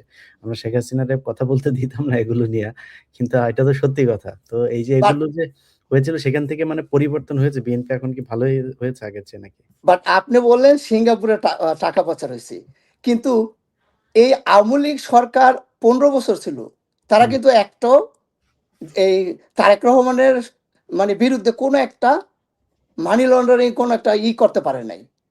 আপনারা জানেন একজন জাজ তার পক্ষে রায় দিছে, এই সেই জাজকে কিন্তু শোকজ করা হয়েছে। দেশ আর থেকে তারেক রহমান দেশ যদি থেকে বের দুর্নীতি করে দেওয়া করতো, হয়েছে, বাট দেশ থেকে বের করে দেওয়া হয়েছে। বাট সেই জাজ কিন্তু ওই মামলাতে গিয়াসউদ্দিন আল মামুনকে 7 বছরের জেল দিয়েছে। এটা জানেন তো? ভাই তারেক এখন রহমানকে খালাস দিয়েছেন, গিয়াসউদ্দিন আল মামুনকে আপনার 7 বছরের সাজা দিয়েছেন। অর্থাৎ সেই ঘটনাটা ঘটেছিল। কিন্তু গিয়াসউদ্দিন আল মামুনের ওইখানে সিঙ্গাপুরে গিয়ে তারেক রহমান তার কাছ থেকে 20 লাখ টাকা 21 লাখ টাকা ধার নিয়েছিল। সেই টাকাটা সে পরে আবার দেশে এসে ফেরত দিয়েছে। এটা সে ট্যাক্স ফাইলেও দেখিয়েছে। যে কারণে তারেক রহমানকে এখানে রাখা হয়নি। কিন্তু গিয়াসউদ্দিন আল মামুনকে যে আপনি মানে দুর্নীতিটা করলো, এটা কার মাধ্যমে? গিয়াসউদ্দিন আল মামুন কি এমনি বাংলাদেশ থেকে দুর্নীতি করে এত টাকা নিল? তাইলে এখন আপনি কি বলতে চাচ্ছেন যে আমি যদি কোনো আকাম কুকাম করি সেই আকাম কুকামের ভাগীদারি হবে আমার আমিন ভাই নাকি? না হবে না, অবশ্যই হবে না। কিন্তু যদি নাকি দেখা যায় যে আপনি আমিন ভাইয়ের নাম ভাঙিয়ে চলেন, ধরেন ওই সময় তো বিএনপির সরকার ক্ষমতায়। আপনার বন্ধু হচ্ছে সরকার প্রধানমন্ত্রীর ছেলে। তারপরে হলো গিয়া এই মুহূর্তের কথাও যদি বলি, এখন গিয়াসউদ্দিন আল মামুনকে কিন্তু সামনে আনা হয়নি। কিন্তু গিয়াসউদ্দিন আল মামুনের ভাই হাফিজ ইব্রাহিম তিনি ভোলা ২ আসনের মনোনয়ন পেয়েছে বিএনপি থেকে। এটা কি আসলে ঘুরিয়ে ওই খাবারের মতো হয়ে গেল না বিষয়টা? মানে ঘুরিয়ে খাবার এখানে যেহেতু ওনার সম্বন্ধে একটা মানে মিডিয়া অপপ্রচার আছে সেই ওইটা জন্যই হয়তো বা ওনাকে মামুনের বিরুদ্ধে এটা কি অপপ্রচার নাকি আপনি বিশ্বাস করেন যে এটা ইয়ে? না না এটা আমি বিশ্বাস করি না। তারেক রহমান জিয়াউর রহমানের সন্তান, খালেদা জিয়ার সন্তান। ওই হিসাবে আমি মনে করি না সে কোনো অপকর্মে না, তারেক কোনো রহমানের কথা দুর্নীতি আমি বলছি না এখানে। উনি আমি বলছি তারেক রহমানকে যেহেতু বিচারক বলেছেন যে তিনি নির্দোষ, আমরা সেটা মেনে নিচ্ছি। কিন্তু সেই বিচারক তো গিয়াসউদ্দিন আল মামুনকে ৭ বছরের জেল দিয়েছেন। তো অ্যা সেই তার ভাইকে আবার আপনারা দিলেন এবং তার ভাই এখন ভোলাতে ব্যাপক চাঁদাবাজি করছে। তো এটা কি আসলে মানে গিয়াসউদ্দিন আল মামুনকে না দিয়ে তার ভাইকে এমপি বানানো হলে তো সেই গিয়াসউদ্দিন আল মামুনই আবার শক্তিশালী হবে। ভাই পাপকে বাপও ছাড়ে না। উনি যদি পাপ করে অবশ্যই সেজন্য তার প্রায়শ্চিত্ত করতে হবে। বাপ ছাড়ে না কিন্তু বিএনপি ছাড়ে নাকি? বিএনপি কি ছাড়ে পাপ করলে? অবশ্যই আপনার মুখের এই কথা যে তাইলে আপনার এ তাইলে আপনার এই যে বিএনপির এত মানুষ আপনার ঋণ খেলাপি হইলো, তারপরে চাঁদাবাজের অভিযোগে যারা হয়েছে আপনার আ বহিষ্কার হয়েছে তাদেরকেও আপনার মনোনয়ন দেওয়া হয়েছে। আমাদের এই যে আমাদের সাথে যিনি আছেন গিয়াস আহমেদ ভাই, তিনি তো বাংলাদেশে উনার কোনো ব্যবসা নাই, বাংলাদেশের সাথে ধান্দাবাজিও নাই। উনি ইউএসএ তেই ব্যবসা করেন। তো উনার তো একটা মানে একটা স্বচ্ছ একটা ইমেজ ছিল। মানে উনাদের মতো লোকজনকে তো দেওয়া হয়নি। কিন্তু এইসব জায়গাতে অনেক জায়গায় আমরা দেখছি যে যাদের বিরুদ্ধে আগে অভিযোগ ছিল, যারা আওয়ামী লীগের আমলে যারা লোন নিয়ে ঋণ খেলাপি হয়েছে তাদেরকেও মনোনয়ন দেওয়া হয়েছে। তো এটা কি দলের সিদ্ধান্ত সঠিক মনে করেন আপনি?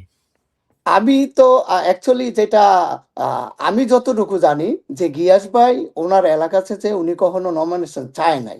উনি যদি চাইতো অবশ্যই উনি ডিজার্ভ করে। উনি এই আমেরিকাতে ভালো ব্যবসা করে, বাংলাদেশের সাথে যোগাযোগ আছে। হয়তোবা উনি নিজে থেকে এখনো রেডি না সেজন্য উনি দল থেকে নমিনেশন চায় নাই। এরকমও হতে পারে। সো না, ভবিষ্যতে যদি উনি না রেডি চাইলে থাকে দল থেকে তো উনাদের মতো লোকজনকে তো মানে বাছাই করা দরকার ছিল যে উনারা সৎ মানুষ, উনাদের তো চাওয়া পাওয়ার কিছু নাই। উনারা এমনিতে এমপি না হইলেও দেশের মানুষকে নানানভাবে উপকার করেন। এমনি হইলে আরো বেশি করতে পারতেন। তো সেই ক্ষেত্রে উনাদের মতো মানে আমি উনার একার কথা বলছি না। আমার কাছে হয়তো উনাকে ভাল লাগে আমি এইজন্য উনার নাম বলছি। কিন্তু উনি ভালো হোক, খারাপ হোক, আরেকজন ভালো হোক, খারাপ হোক মানে বিএনপির তো ভালোগুলোকে নিয়ে আসা দরকার ছিল। জানুক আর না জানুক। বাট যারা অলরেডি ঋণ খেলাপি, যারা অলরেডি চাঁদাবাজির অভিযোগে বহিষ্কার হয়েছিল এরকম ২৭ জনকে আপনি মনোনয়ন দিয়েছেন। এটার কারণ কি? ভাই, এখন বিএনপি তাদেরকে নমিনেশন দিছে। বাট এগুলো যাচাই বাছার দায়িত্ব তো নির্বাচন কমিশন। হ্যাঁ? আপনি যাকে আমাদের যে মুন্সি সাহেব হুম, উনি ঋণ খেলাপে জর্জরিত ছিল ওনার কিন্তু নমিনেশন বাতিল হয়েছে। হুম, এখন ৩০০ আসনের ভিতরে অলমোস্ট ৩,০০০ লোক অ্যাপ্লিকেশন করছে।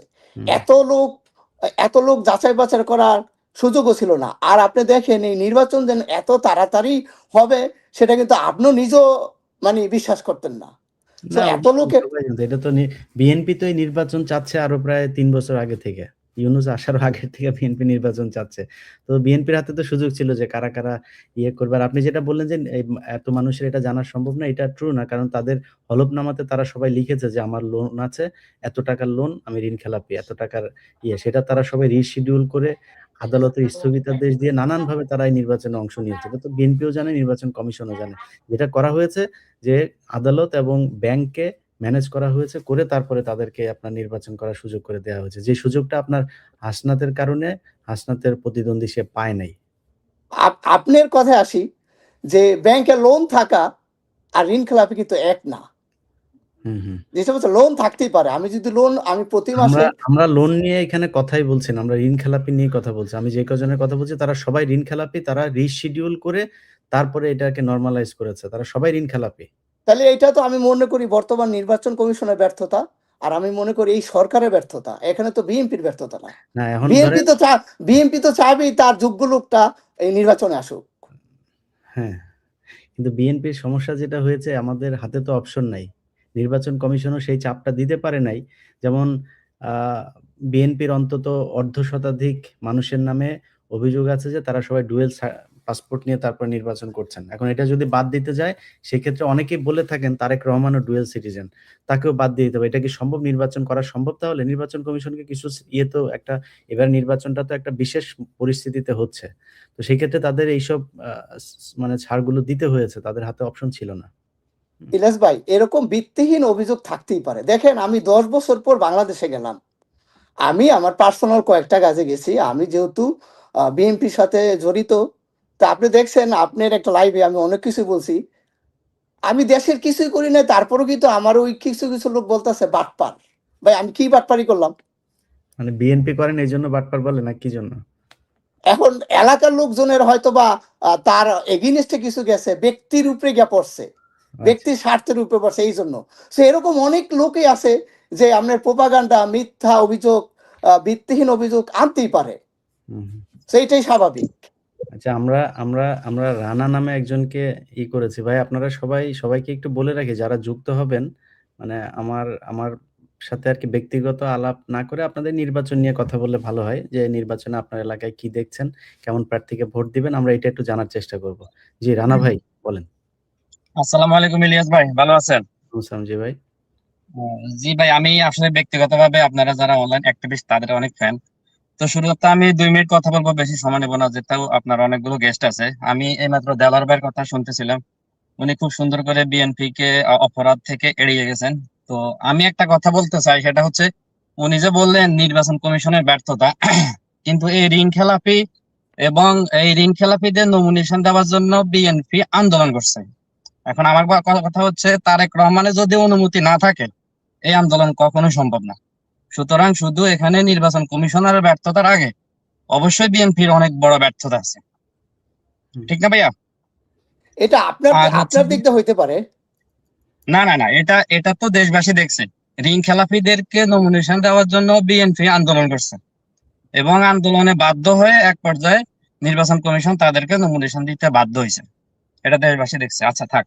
আর হচ্ছে কি, আমি আরেকটা কথা বলতে চাই, বর্তমানে দেশের পরিস্থিতি আমরা দেখতেছি। তো আমার কথা হচ্ছে, আপনারা যারা অনলাইন অ্যাক্টিভিস্ট আছেন তারা অন্তত দেশবাসীদেরকে একটু মানে বলতে পারেন, যেহেতু প্রশাসন বেশিরভাগে আপনারা দেখতেছেন বিএনপির কোলে ঢলে পড়ছে, হ্যাঁ। তো আমি, আপনি, পিনাকি যারা আছেন সবাইকে অন্তত রিকোয়েস্ট করে বলবো যে প্রশাসনের দিকে তাকিয়ে না থেকে যেভাবে আমরা আমাদের ভোটটাকে রক্ষা করতে পারবো, ইলিয়াস ভাই আপনি আপনার মাধ্যমে অন্তত দেশবাসীকে সেভাবে উৎসাহিত করবেন যে মানে কোনো দিকে না, বিএনপির দিকেও না, আওয়ামী লীগের দিকেও না, বা জামাতের দিকে না, যেভাবে আমরা আমাদের ভোটটাকে রক্ষা করতে পারি এই অ্যাডভাইসটুকু করবেন, আমি ইলিয়াস ভাইকে অনুরোধ করব। জি আর লাস্ট ধন্যবাদ আমি ভাই। একটা কথা বলবো, জি বলতে চাই। আসলে আমার মনে একটা কোশ্চেন, আমার মতো আমার অনেক ফ্রেন্ড সার্কেলের মনে একটা কোশ্চেন, সেটা হচ্ছে নর্মালি কিন্তু প্রশাসন চাচ্ছে, আমরা দেখতেছি প্রশাসন চাচ্ছে বিএনপি ক্ষমতায় আসুক, পুলিশ, সেনাবাহিনী অথবা নির্বাচন কমিশনের আচরণ সেভাবে আমরা দেখতেছি।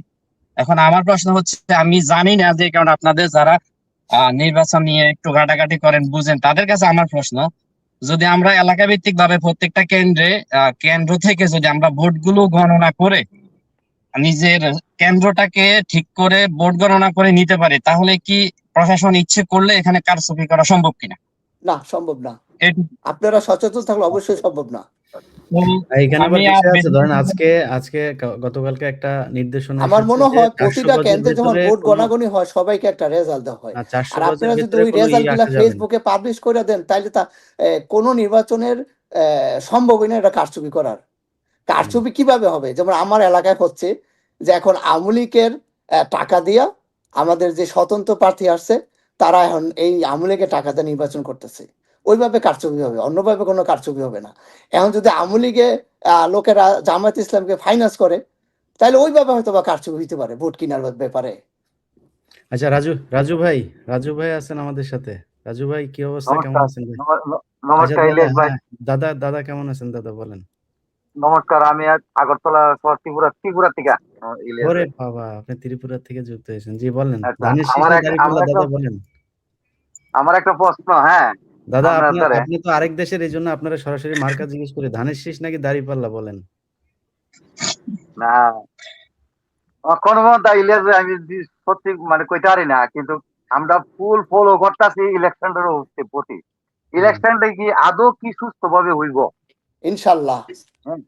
বর্তমান যে পরিস্থিতি দেখতেছি টুকটাক ঘটনা, যে দাড়িপাল্লা ধানের শীষ যেভাবে মারাপিট লাগতেছে, এর থেকে কইলাম মানে দেখতে খুবই খারাপ লাগতেছে। না অসুবিধা মানে নিউজ দেখিলাম বাইরেতেছে না। মামুলিক যারা ইন্টারনেট হাতায় বা আমরা বাইরের মানে মনে করেন পার্শ্ববর্তী দেশ হই বা ত্রিপুরা রাজ্য থেকে লক্ষ্য করতেছি দেখতেছি। হ্যাঁ, আচ্ছা, আপনাদের ওইদিকে কিন্তু নাকি বাংলাদেশের নির্বাচন নিয়ে মিছিল টিছিল হয়, এটা সত্যি নাকি? না না এমন কোনো মিছিল টিছিল না। মণিপুর না তারপরে ওইদিকে কোথায় কোথায় নাকি মিছিল হয় শুনলাম। না না এমন না। মণিপুর তো এখন সাধারণত অ্যাকচুয়ালি মণিপুর এখন বর্তমান শান্ত হয়ে আছে। কিন্তু ইলেভেন ঘটনা হইলাম যে দেখলাম যে আমার একটা কথা হইল যে বর্তমান যে স্বরাষ্ট্র উপদেষ্টা তাই না কালকে একটা প্রেস মিটে কইল দরকার হইলে ৬০,০০০ সৈন্য ভারতের বর্ডারে পাঠাইব, মানে ৮ কিলোমিটারের মধ্যে। তাহলে তাই না কি চাইতেছে নিশ্চয় কোনো একটা দল সাপোর্ট করবার লাগে। চাইতেছে যে ১,০০,০০০ সৈন্যের মধ্যে যদি আমি ৬০,০০০ ভারতের বর্ডারে যদি বাড়াই দিয়ে যে যুদ্ধ হইব করে যদি মানে পাবলিক এমন একটা বোঝায়, তাহলে মিনিমাম যে সৈন্য মিনিমাম যে ৪০,০০০ থাকবো, এরা এতলি মানে ফিটলেট না, তা তারা দিয়ে কি ইলেকশনে পরিচালনা করতে পারবো মনে করেন? পাঠাইতে বলেন দাদা, আপনাদের ইয়েরে বলেন একটু পাঠাইতে, যে শুভেন্দু আছে না, ওদের বলেন একটু পাঠাইতে। না ঠিক আছে। শুভেন্দু তো পশ্চিমবঙ্গে ইলিয়াস না, দ্বারা ওই শুভেন্দুই বেশি বলে, আপনাদের ওই শুভেন্দুই বেশি বলে, বুঝছেন? আপনাদের আসামের মণিপুরের ওই দিকের লোকজন তো অত বেশি ইয়ে না, কিন্তু শুভেন্দু এদিক থেকে বেশি ফাল পারে, ওরে বললেন এদিক দিয়ে ঢুকাইতে। আমাদের দেশের লোকজন রেডি আছে, ওইদিকে পাকিস্তানও রেডি আছে, চীনও রেডি আছে দাদা, বুঝছেন? ওদের বললেন ঢুকে যাইতে। যাক দাদা, ভালো থাকেন। আপনি আরেক আমরা জায়গায় আমরা আমরা পারতে আমরা কেউ অ্যাটাক করি না তো। আমরা উপরে যদি কেউ যদি আংলায় যদি না যদি তাহলে আমরা কেউ অ্যাটাক করতাম না। আজকে আমরা কেন শান্তিতে আসলাম হাসিনার দ্বারে। ইলিয়াস ভাই একটা কথা কই, দর্শকের দ্বারে উপস্থিত একটা দর্শকের দ্বারে আমরা হাসিনার থেকে গ্যারেন্টি পাইছি যে একটা গ্যারেন্টি যে আমরা নর্থ ইস্ট 7 সিস্টারের মধ্যে কোনো ঘটনা হইতো না বা কোনো কিছু হইতো না, এটা একটা গ্যারেন্টি হাসিনা দিছিল। এটি আমরা হাসিনা সরকারের মানে ভালা ভাই বা হাসিনারে ভালা ভাই এই জিনিসটা লাগে। কিন্তু ওখানে বর্তমানে দোক জামাত দোক বা হাসিনা আসলে না তো দাদা শুনেন, আজকে হাসিনা যদি আসলে তো আপনারা ভালো জামাতের আমি থাকেন। যদি দোক এ গ্যারেন্টি যে নর্থ ইস্ট 7 সিস্টেমের মধ্যে কোনো কিছু হইতো না, হ্যাঁ কোনো কিছু ঘটনা হইতো না বা হেরাই ভিতর থেকে, তো আজকে দেখ না জামাত আয়াত না, নো কমপ্লেট, আমরা কোনো অসুবিধা নাই। আমরা কি অসুবিধা? তোমরা দেশের যে কোনো পরিচালনা করো, সুন্দরভাবে চলো, বাস এইটাই তো আমরা চাই আর কিছু চাই না। আরেকটা জিনিস চাই মানে কিটা, আমরা যে আন্ডারস্ট্যান্ডিংটা আজকে দেখেন বাংলাভাষী আমি বললাম নেপালি বাংলা ভাষা করে চলি। কিন্তু ইলিয়াস ভাই একটা ঘটনা দেখেন, আজকে ক্রিকেট লিয়ে গেলাম বহুত নেগলেস হইতাছে গেলাম। আজকে যদি বাংলাদেশের ক্রিকেটটা যদি ভারতের সঙ্গে সাপোর্ট থাকতো, আজকে ভারত বাংলাদেশের ক্রিকেটার ইন্টারন্যাশনাল নিয়ে তুলিলে কেমন তুলে অনেক রকম হেল্প দিয়া লইলে, যেমন কোচ দিয়া হোক সবকিছু দিয়া হোক, বুঝলি? কিন্তু এই জিনিসটা ভালো না। আজকে জিনিসটা বোঝা গেল যে আজকে বাংলাদেশের মানুষ ভারতের প্রতি কত নেগলেসের হয় এই জিনিসটার থেকে। কিন্তু আমরা দেন এমন একটা জাতি, আমরা বললাম মাটির উপরে কম চলে, মাটির নিচাটা বেশি চলি, ইন্দুরের মতো, বুঝেননি ইলিয়াস ভাই? আমরা আপনারা কইলেন যে চিকেন নেক কাটতে লেবেন, তখন চিকেন নেকের নিচা দিয়ে এমন রুড়িব ইলিয়াস ভাই, বাংলাদেশ কি চাইনা কি পাকিস্তান কি এটা বন্ধুই জানতো না, এটা রাস্তা নিচাটা কই দেখা গেছে, কিটা হইছে না হইছে, বুঝেনি? রাজু ভাই, দাদা শুনেন, আমরা বাংলাদেশের নির্বাচনের কথা বলতেছি, ওরা রাখি। আমি 1 মিনিট একটু কথা বলি। হ্যাঁ, সেটা হইছে আপনি যেটা বললেন না যে আমরা সেটা ready তো বাংলাদেশ নিয়ে এই করেন না, আমাদের বাংলাদেশের সমস্যাটা শুনেন। আপনাদের ওইখানে আপনার যদি বাংলাদেশে কোনো হিন্দু থাকে তাকে একটু জিজ্ঞেস করেন যে তারে কোনোদিন শুকরের মাংস খাওয়ার জন্য পেটানো হয়েছে কিনা। কিন্তু আপনাদের ওইখানে গরুর মাংস খাওয়ার জন্য শত শত মানুষকে মারা হয়েছে এই ভারত উপমহাদেশে। না ইলিয়াস ভাই আমি ভারতবর্ষ কম আমার ত্রিপুরা স্টেটের সম্বন্ধে কইতারি, আমার ত্রিপুরা স্টেটের মধ্যে এমন ঘটনা হইছে না আজ পর্যন্ত। না ত্রিপুরা তো ইন্ডিয়া না, আপনার ত্রিপুরা তো ইন্ডিয়াকে চালায় না, ইন্ডিয়া বাংলাদেশকে চালায় হলো দিল্লি। দাদা শুনুন, আপনি কি জানেন যে আমাদের দেশের ক্যাম্প করতে এরা তো নিশ্চয়ই ভাবে জানে ত্রিপুরা ভূগোলের সম্বন্ধে, বুঝছেন আমরা যে কথাটা কই বাংলাদেশের মুক্তিযুদ্ধের নির্বাচন আচ্ছা যারা দাদা রাজু ভাই, আপনাকে দাদা বাংলাদেশের নির্বাচনের কথা আপনার বলি সাথে আমরা, আমরা ওটা বাদ দিই আমরা ভাই, আসলে ইলিয়াস ভাই, ওটা নির্বাচন বাদ নিয়ে দিই। আছি, তবে আপনারা একটা জিনিস বলি, সেটা হচ্ছে যে এই ভারত সেই ভারত যে কিনা আমাদের দেশের কোর্টের সামনে থেকে মানুষকে তুলে নিয়ে ভারতে আচ্ছা, নিয়ে ওনারা গুম মনে হয় করে। ত্রিপুরা পাঠানো আমাদের উচিত আমার দেশের মনে হয়। মানুষকে, রাজনৈতিক দলের নেতাকে জোর করে তুলে নিয়ে তারপরে আপনাদের শিলংয়ে নিয়ে রাখে। এগুলো আপনাদের দেশের সেনাবাহিনী, আপনাদের দেশের গোয়েন্দা সংস্থা করে। সো আমাদের দেশের এইসব এই নগ্ন হস্তক্ষেপ 15 বছর করার পরেই মানুষ আজকে ক্ষেপে গিয়ে তারপরে এইসব কথাবার্তা বলে। ভারত যদি ঠিক জায়গায় থাকে, আপনি যে ক্রিকেটের কথা বললেন, এই ক্রিকেটটা ধ্বংস করার পেছনেও ভারত দায়ী। আমাদের সাথে পৃথিবীর সব দেশ হোম সিরিজ খেলেছে, একমাত্র ভারত আমাদের সাথে খেলে নাই। সো এরা খুব ভাবসাব নিয়ে থাকে আমাদের সাথে, আমরা অচ্যুত টাইপের একটা ভাব নিয়ে থাকে তারা। তো তাদের ব্রাহ্মণ্যবাদী যে আচরণ সেটা আমাদের সাথে খুব বেশি দেখায়। যেই কারণে এই সমস্যাগুলো হয় দাদা, আপনাদের প্রতি আমাদের না ভালোবাসা আছে। ব্রাহ্মণবাদী ওই দেন ইলিয়াস ভাই, আমার ব্রাহ্মণ ওই দেন পয়সা নির্বাচনের ইলিয়াস কথা। ভাই, কিন্তু এই কথা না, ব্রাহ্মণ দিয়া কইেন না, পয়সা আমার আছে, বুঝছেন না ইলিয়াস ভাই, ব্রাহ্মণবাদী না, কিন্তু ইয়ানো ধর্ম লিয়ে কথা না, কথাটা কিন্তু বুঝছেন না একটা কথা, আপনি আজকাল কি বাংলাদেশে না সরকার আয়োগ যাক এটা কোনো কথা না, আজকে জামাত আছে, জামাত ভালোভাবে যদি জামাত আয়োগ থাকুক না হোক, জামাত আয়োগ বা বিএনপি আয়োগ, এরা ভালোভাবে চলুক, আমরা ভালো কনফার্ম দেখেন, আগে সবকিছু ভুলে আছি গা, আমরা এমন বাঙালি জাতি মনে এমন একটা জিনিস কিটা আমরা বললাম খারাপ জিনিসটা তাদের ভুলিয়া জায়গা কইলাম, না আপনার মতো দাদা, আপনি তো সহজ সরল মানুষ, আপনার মতো সহজ সরল চোখে ভারত খারাপ যদি জিনিসটা আমাদের দেশ তাদের দেখতো, ভুলিয়া এত কেন সমস্যা হতো বুঝলেন না। যাক, ভালো থাকেন দাদা, আপনি ভালো থাকেন, দোয়া করেন আমাদের দেশ, হ্যাঁ, আপনাদের দেশ, সব দরকার দেশ আছে। এ ভাই, আমরা ইলেকশনের আর কথা বলি। আমরা দোয়া করি আপনারা খুব দ্রুত স্বাধীন হয়ে যান। হ্যাঁ জি ভাই, আমাদের এই শাকির ভাই, শাকির ভাই আপনি বলেন ভাই, সরি আপনাকে। সরকারে বলেন, লাস্ট পরে গেস্ট বাড়তে একটু শুনবো। জি শাকির ভাই। আমিন ভাই, ওনার কথাবার্তি তো বোঝা যায় উনি, ওনার বাড়ি সে গিয়ে মনে হচ্ছে যে কুমিল্লা দেবিদ্বার, ওনার তো মনে হয় না উনি ত্রিপুরার। ওই না, ওই দিকের ভাষার মধ্যে অনেক ইয়া আছে। আর যা হোক, আসসালামু আলাইকুম ইলিয়াস ভাই, আমি একজন দেশপ্রেমিক এবং আপনাকে খুব ভালোবাসি। আমি শুধু একটা প্রশ্ন করতে চাই যে হেফাজতের আমির, উনি অনেক মুরব্বী মানুষ, যে উনি একটা ফতোয়া দিলেন বিএনপি জায়েজ জামাতে বিরুদ্ধে যে যুদ্ধ ঘোষণা করলেন, এই বিষয়ে আলোচনা করবেন। আর আরেকটা প্রশ্ন হচ্ছে কি, যে ভোট কেন্দ্রে যে মোবাইল নেওয়ার বিষয়ে যে সরকার একটা ঘোষণা দিচ্ছে যে মোবাইল নিতে পারবে না, তাতে কোনো কারচুপি হবে কিনা, দয়া করে এই দুটো প্রশ্নের উত্তর দিবেন। জি, আমাদের সাথে আরেকজন আছে আবু সাইদ ভাই। আবু সাইদ ভাই বলেন। আসসালামু আলাইকুম। ওয়ালাইকুম আসসালাম ধন্যবাদ ভাই। ইলিয়াস ভাই আমাদেরকে সুযোগ করে দেওয়ার জন্য, কথা বলার জন্য। আমি একজন 24-এর যোদ্ধা, রাজপথের যোদ্ধা। আমি এখন সৌদি প্রবাসী। জুলাই আগস্টের 2 মাস পরে আমি নভেম্বরের 1 তারিখে সৌদি আরবে আসি। আমিও রাজপথে ছিলাম বগুড়াতে, আমার জেলা বগুড়াতে। আমি সাত মাথায় রাজপথে ছিলাম এবং ছোড়া অনেক রাবার বুলেট আমার শরীরে লাগছিল। যাই হোক, সেটা আমাদের তো অতীত। এখন আসলে 24 হয়েছে কিনা, এটা আসলে আমাদের দেশের বড় দলের পক্ষ থেকে 24 নামে যে কিছু একটা হয়েছিল, এটা সেভাবে এরা ফিল করে না। এটা আমাদের একটা কনসার্নের জায়গা, কষ্টের জায়গা। 71 আমাদের অস্তিত্ব, দেশের অস্তিত্ব, সেটা ঠিক আছে, আমরা এই 71-কে ওন করি এবং ভালোবাসি। 24-কে কিন্তু সেই সাথে আমাদেরকে ওন করতে হবে। 24-কে যদি আমরা ভুলে যাই, সেই দলই ভুলে যেতে পারে যে দলে 24-এর কোনো অস্তিত্ব ছিল না। যে দলের 24-কে যারা ভালোভাবে কাজে লাগাতে পারে নাই, তারা এই 24-কে ভুলে যায়। এই 24-কে নিয়ে তাদের বেশি বক্তব্য নেই। এটা একটা বিষয়। আর একটা বিষয়, আপনি হয়তো অবগত আছেন যে মির্জা ফখরুলের ভাই, তার একটা প্রতিষ্ঠান 22 কোটি টাকা জনতা ব্যাংকের থেকে এই ঋণটাকে মওকুফ করে নিয়েছে নির্বাচনের আগে। এটা কিভাবে মওকুফ হয়, এই একটা বিষয়। আর এই যে জামাতকে যে বলে নারীবাদী, জামাত হলো নারী বিদ্বেষী একটা দল। আপনি গতকাল অবগত আছেন যে নীলফামারী 2 আসন থেকে পৃথিবীর ইতিহাসে, বাংলাদেশের ইতিহাসে এত বড় মহিলা নারী সমাবেশ, মহিলা নারীদের যে এত বড় একটা মিছিল, মনে হয় বাংলাদেশের ইতিহাসে হয় নাই। যদি জামাতে ইসলাম নারী বিদ্বেষী হতো, তাহলে এই যে অর্ধ লক্ষ মহিলা, কালকে সবাই বলতেছে যে আমরা ভিডিওতে দেখেছি, এত মহিলা, এত নারীগুলো তাহলে রাজপথে জামাতের জন্য এবং ন্যায় ইনসাফের জন্য রাজপথে আসতো না।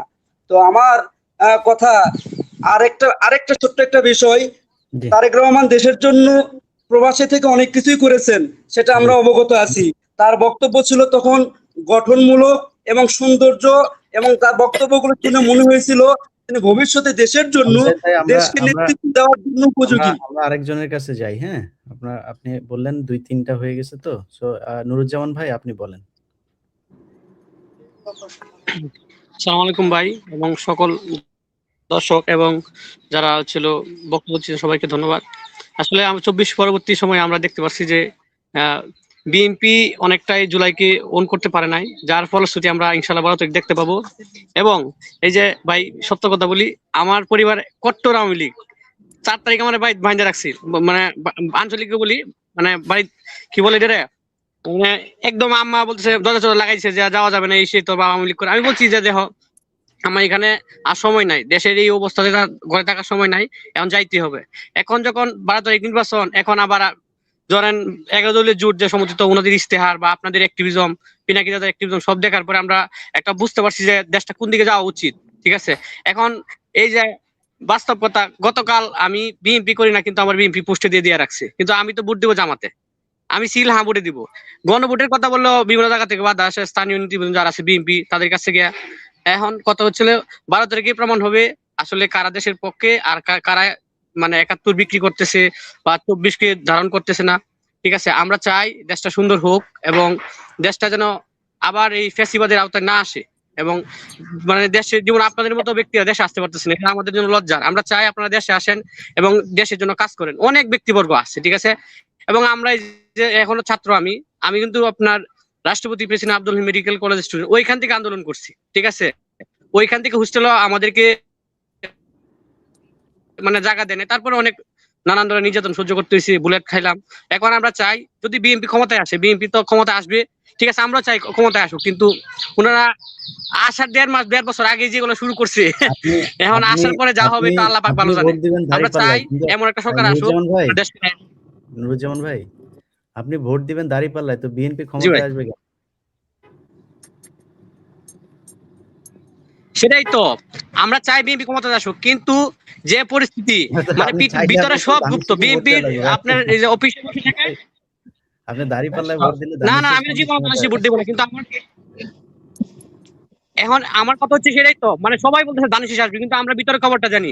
যেমন আমার আম্মা কট্টর আওয়ামী লীগ, বাবা কট্টর আওয়ামী লীগ, এদেরকে আমি কনভিন্স করে জামাতে নিয়ে নিচ্ছি, কিন্তু সবাইকে বলতেছি হ্যাঁ দানও ভোট পাবো, দানে ভোট দিব, কিন্তু না এখন যদি না বলি তাহলে আমাদের বাড়িতে হামলা হবে। এখন আপনি কি করবেন? বলতে তো হবে নাকি, নিজের সেফ তো মানে সেফ নিতে হবে।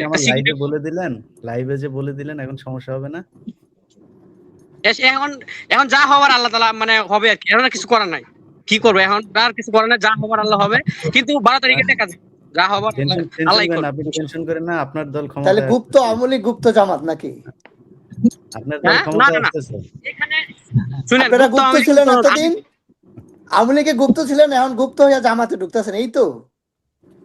শুনেন, এগুলো বলতেছেন না, এগুলো বলার কারণে আপনাদের ভোট কমতেছে প্রতিদিন 10 থেকে 20,000 করে প্রতি সেকেন্ডে। শুনেন ভাই, আমি মিলাই নিয়ে আমি বললাম না, আমি একটা কথা বলি আপনারে, বাংলাদেশের জন্য বিএনপি দরকার। আপনি দেখেন 71 দেখেন, বিএনপির, তারপরে সেই স্বৈরাচার শেখ মুজিবের শাসনের পরে দেখেন জিয়াউর রহমান দেশটাকে ধরছে, তারপর স্বৈরাচার এরশাদের পরে আমাদের বেগম জিয়া এই বাংলাদেশটা আগায় নিছে।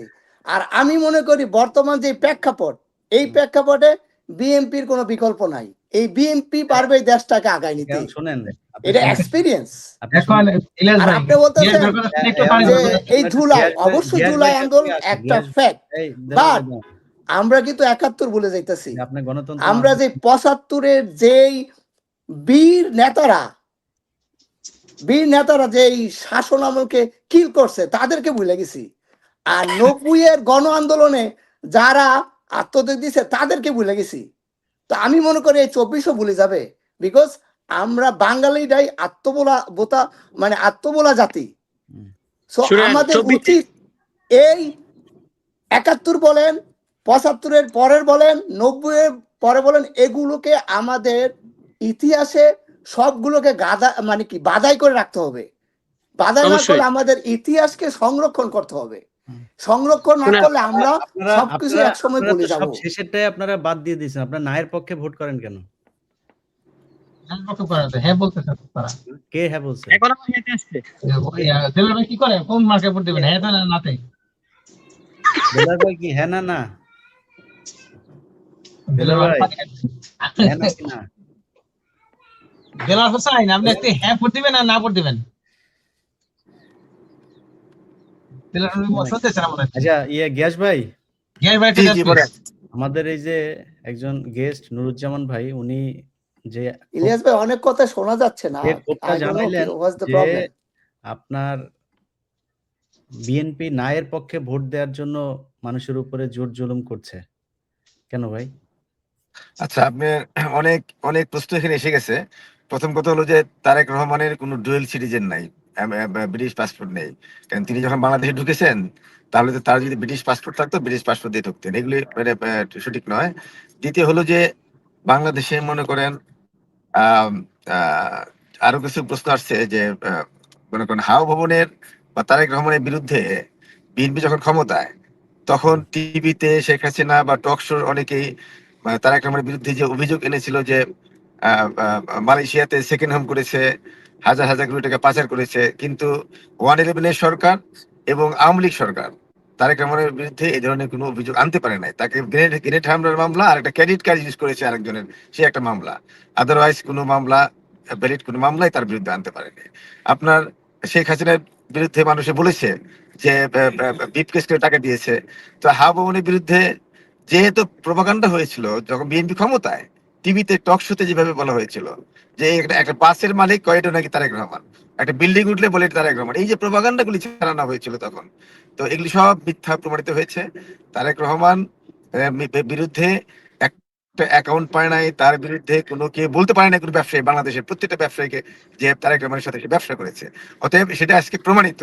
আমার কথা হলো যে এই এই যে আলোচনাগুলি আসছে যে 24, 71 এবং বিএনপি এমনি দল যারা 71কেও মানে নেতৃত্ব দিয়েছে এবং 24কেও নেতৃত্ব দিয়েছে। বিএনপি বলছে যে 71 এবং 24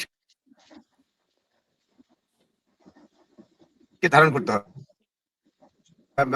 ডিলিট করতে চলবে। তারা 71কে ডিলিট করতে চায়, 71কে বাদ দিয়ে তো 24 হবে না। তাদের স্লোগান দিয়েছে যে 71 নাই, 71 হলো ভারতের। এই ধরনের কিভাবে কথা বলে যাবে 71 ভারতের? তো যারা ভাই যাদের 90 তো 71 কিন্তু কলঙ্ক আছে, বিএনপি 90 তো কিন্তু বিএনপি লিড দিয়েছে। আচ্ছা যাক আমি শেষ করি। তো এখন অতএব 71 যেমন আমাদের ভিত্তি, সেটা বিএনপির যে প্রতিষ্ঠাতা শহীদ প্রেসিডেন্ট জিয়া রহমান স্বাধীনতা ঘোষণা দিয়েছেন। আজকে দেখেন এই যে জামাতের আমির, তিনি তো 3টা নির্বাচন করেছেন। মানে এই 3টা নির্বাচনে তিনি তো জামানত বাজেয়াপ্ত হয়েছে। তিনি বলছেন যে 71-এর স্বাধীনতার প্রথম রিপুল করেছে, ঘোষণা দিয়েছে আপনার কি বলে কর্নেল ওলি। এই কর্নেল ওলি একসময় জামাতের সাথে বিএনপি সম্পর্ক থাকার কারণে তিনি দল ত্যাগ করেছেন। যে জামাতকে কেন, এই রাজাকারকে কেন আচ্ছা বিএনপি এই গিয়াস ভাই আমি একটু জি। কারেকশন করি। সেটা হলো যে আপনি কি 71 নিয়ে মনে করেন আপনার কথা বিশ্বাস করব না জামাতের আমিরের কথা বিশ্বাস করব বা কর্নেল ওলির কথা বিশ্বাস করব? এই 3 জনের মধ্যে যদি আপনাকে অপশন দেই, কার কথা বিশ্বাস করবেন? না না, এখানে তো বিশ্বাস করেন তো জামাতে আমির তো অনেক মিথ্যা কথা বলছে। আমি বলতেছি আমি বললাম যে এই 3 জনের ভিতরে আপনি কাকে বিশ্বাস করবেন? মানে একজন থার্ড পার্টি কাউকে যদি জিজ্ঞেস করি, আপনি জামাতের আমির আর কর্নেল ওলি 3 জনকে আমি বলতে না, পারবো যে জামাতের যে লিডার আপনার সাইদি, তিনি তো বলে গেছেন না ভাই যে আমি 71 পয়েন্টে ভাই আমি একদম সরাসরি কোশ্চেন করেছি। এই 3 জনের ভিতরে কাকে বিশ্বাস করব সেটা বলেন। আমি 3 জনের মধ্যে কে? আমি কর্নেল ওলি আর জামাতের আমির। এটা তো আপনার ব্যাপার, আপনি কাকে বিশ্বাস করবেন। আমি তো এই দুইজনকেই এখন মুনাফিক মনে করি, বুঝছেন না? কারণ এরা তো ইতিহাস বিকৃতি করছে। মানে উনি নিজে ওই যুদ্ধে ছিল, জিয়াউর রহমান ওনার ব্যাপারে একটা এসিআর দিয়ে গেছেন, যে লিখে দিয়ে গেছেন, সেটা এখনো আমাদের ইতিহাসের অংশ, যে কর্নেল ওলি প্রথম বিদ্রোহ করে এবং বিদ্রোহ করে সে আমাকে দিয়ে তারপরে ঘোষণা দেয়। এটা উনি নিজে বলছেন এটা, এবং সেটা জিয়াউর রহমানের দিয়ে যাওয়া 1974 সালে। এখন নতুন করে ইতিহাস লেখা হবে মানে এখনো না, এটা জিয়াউর রহমান, এটা 1974 সালের লেখা।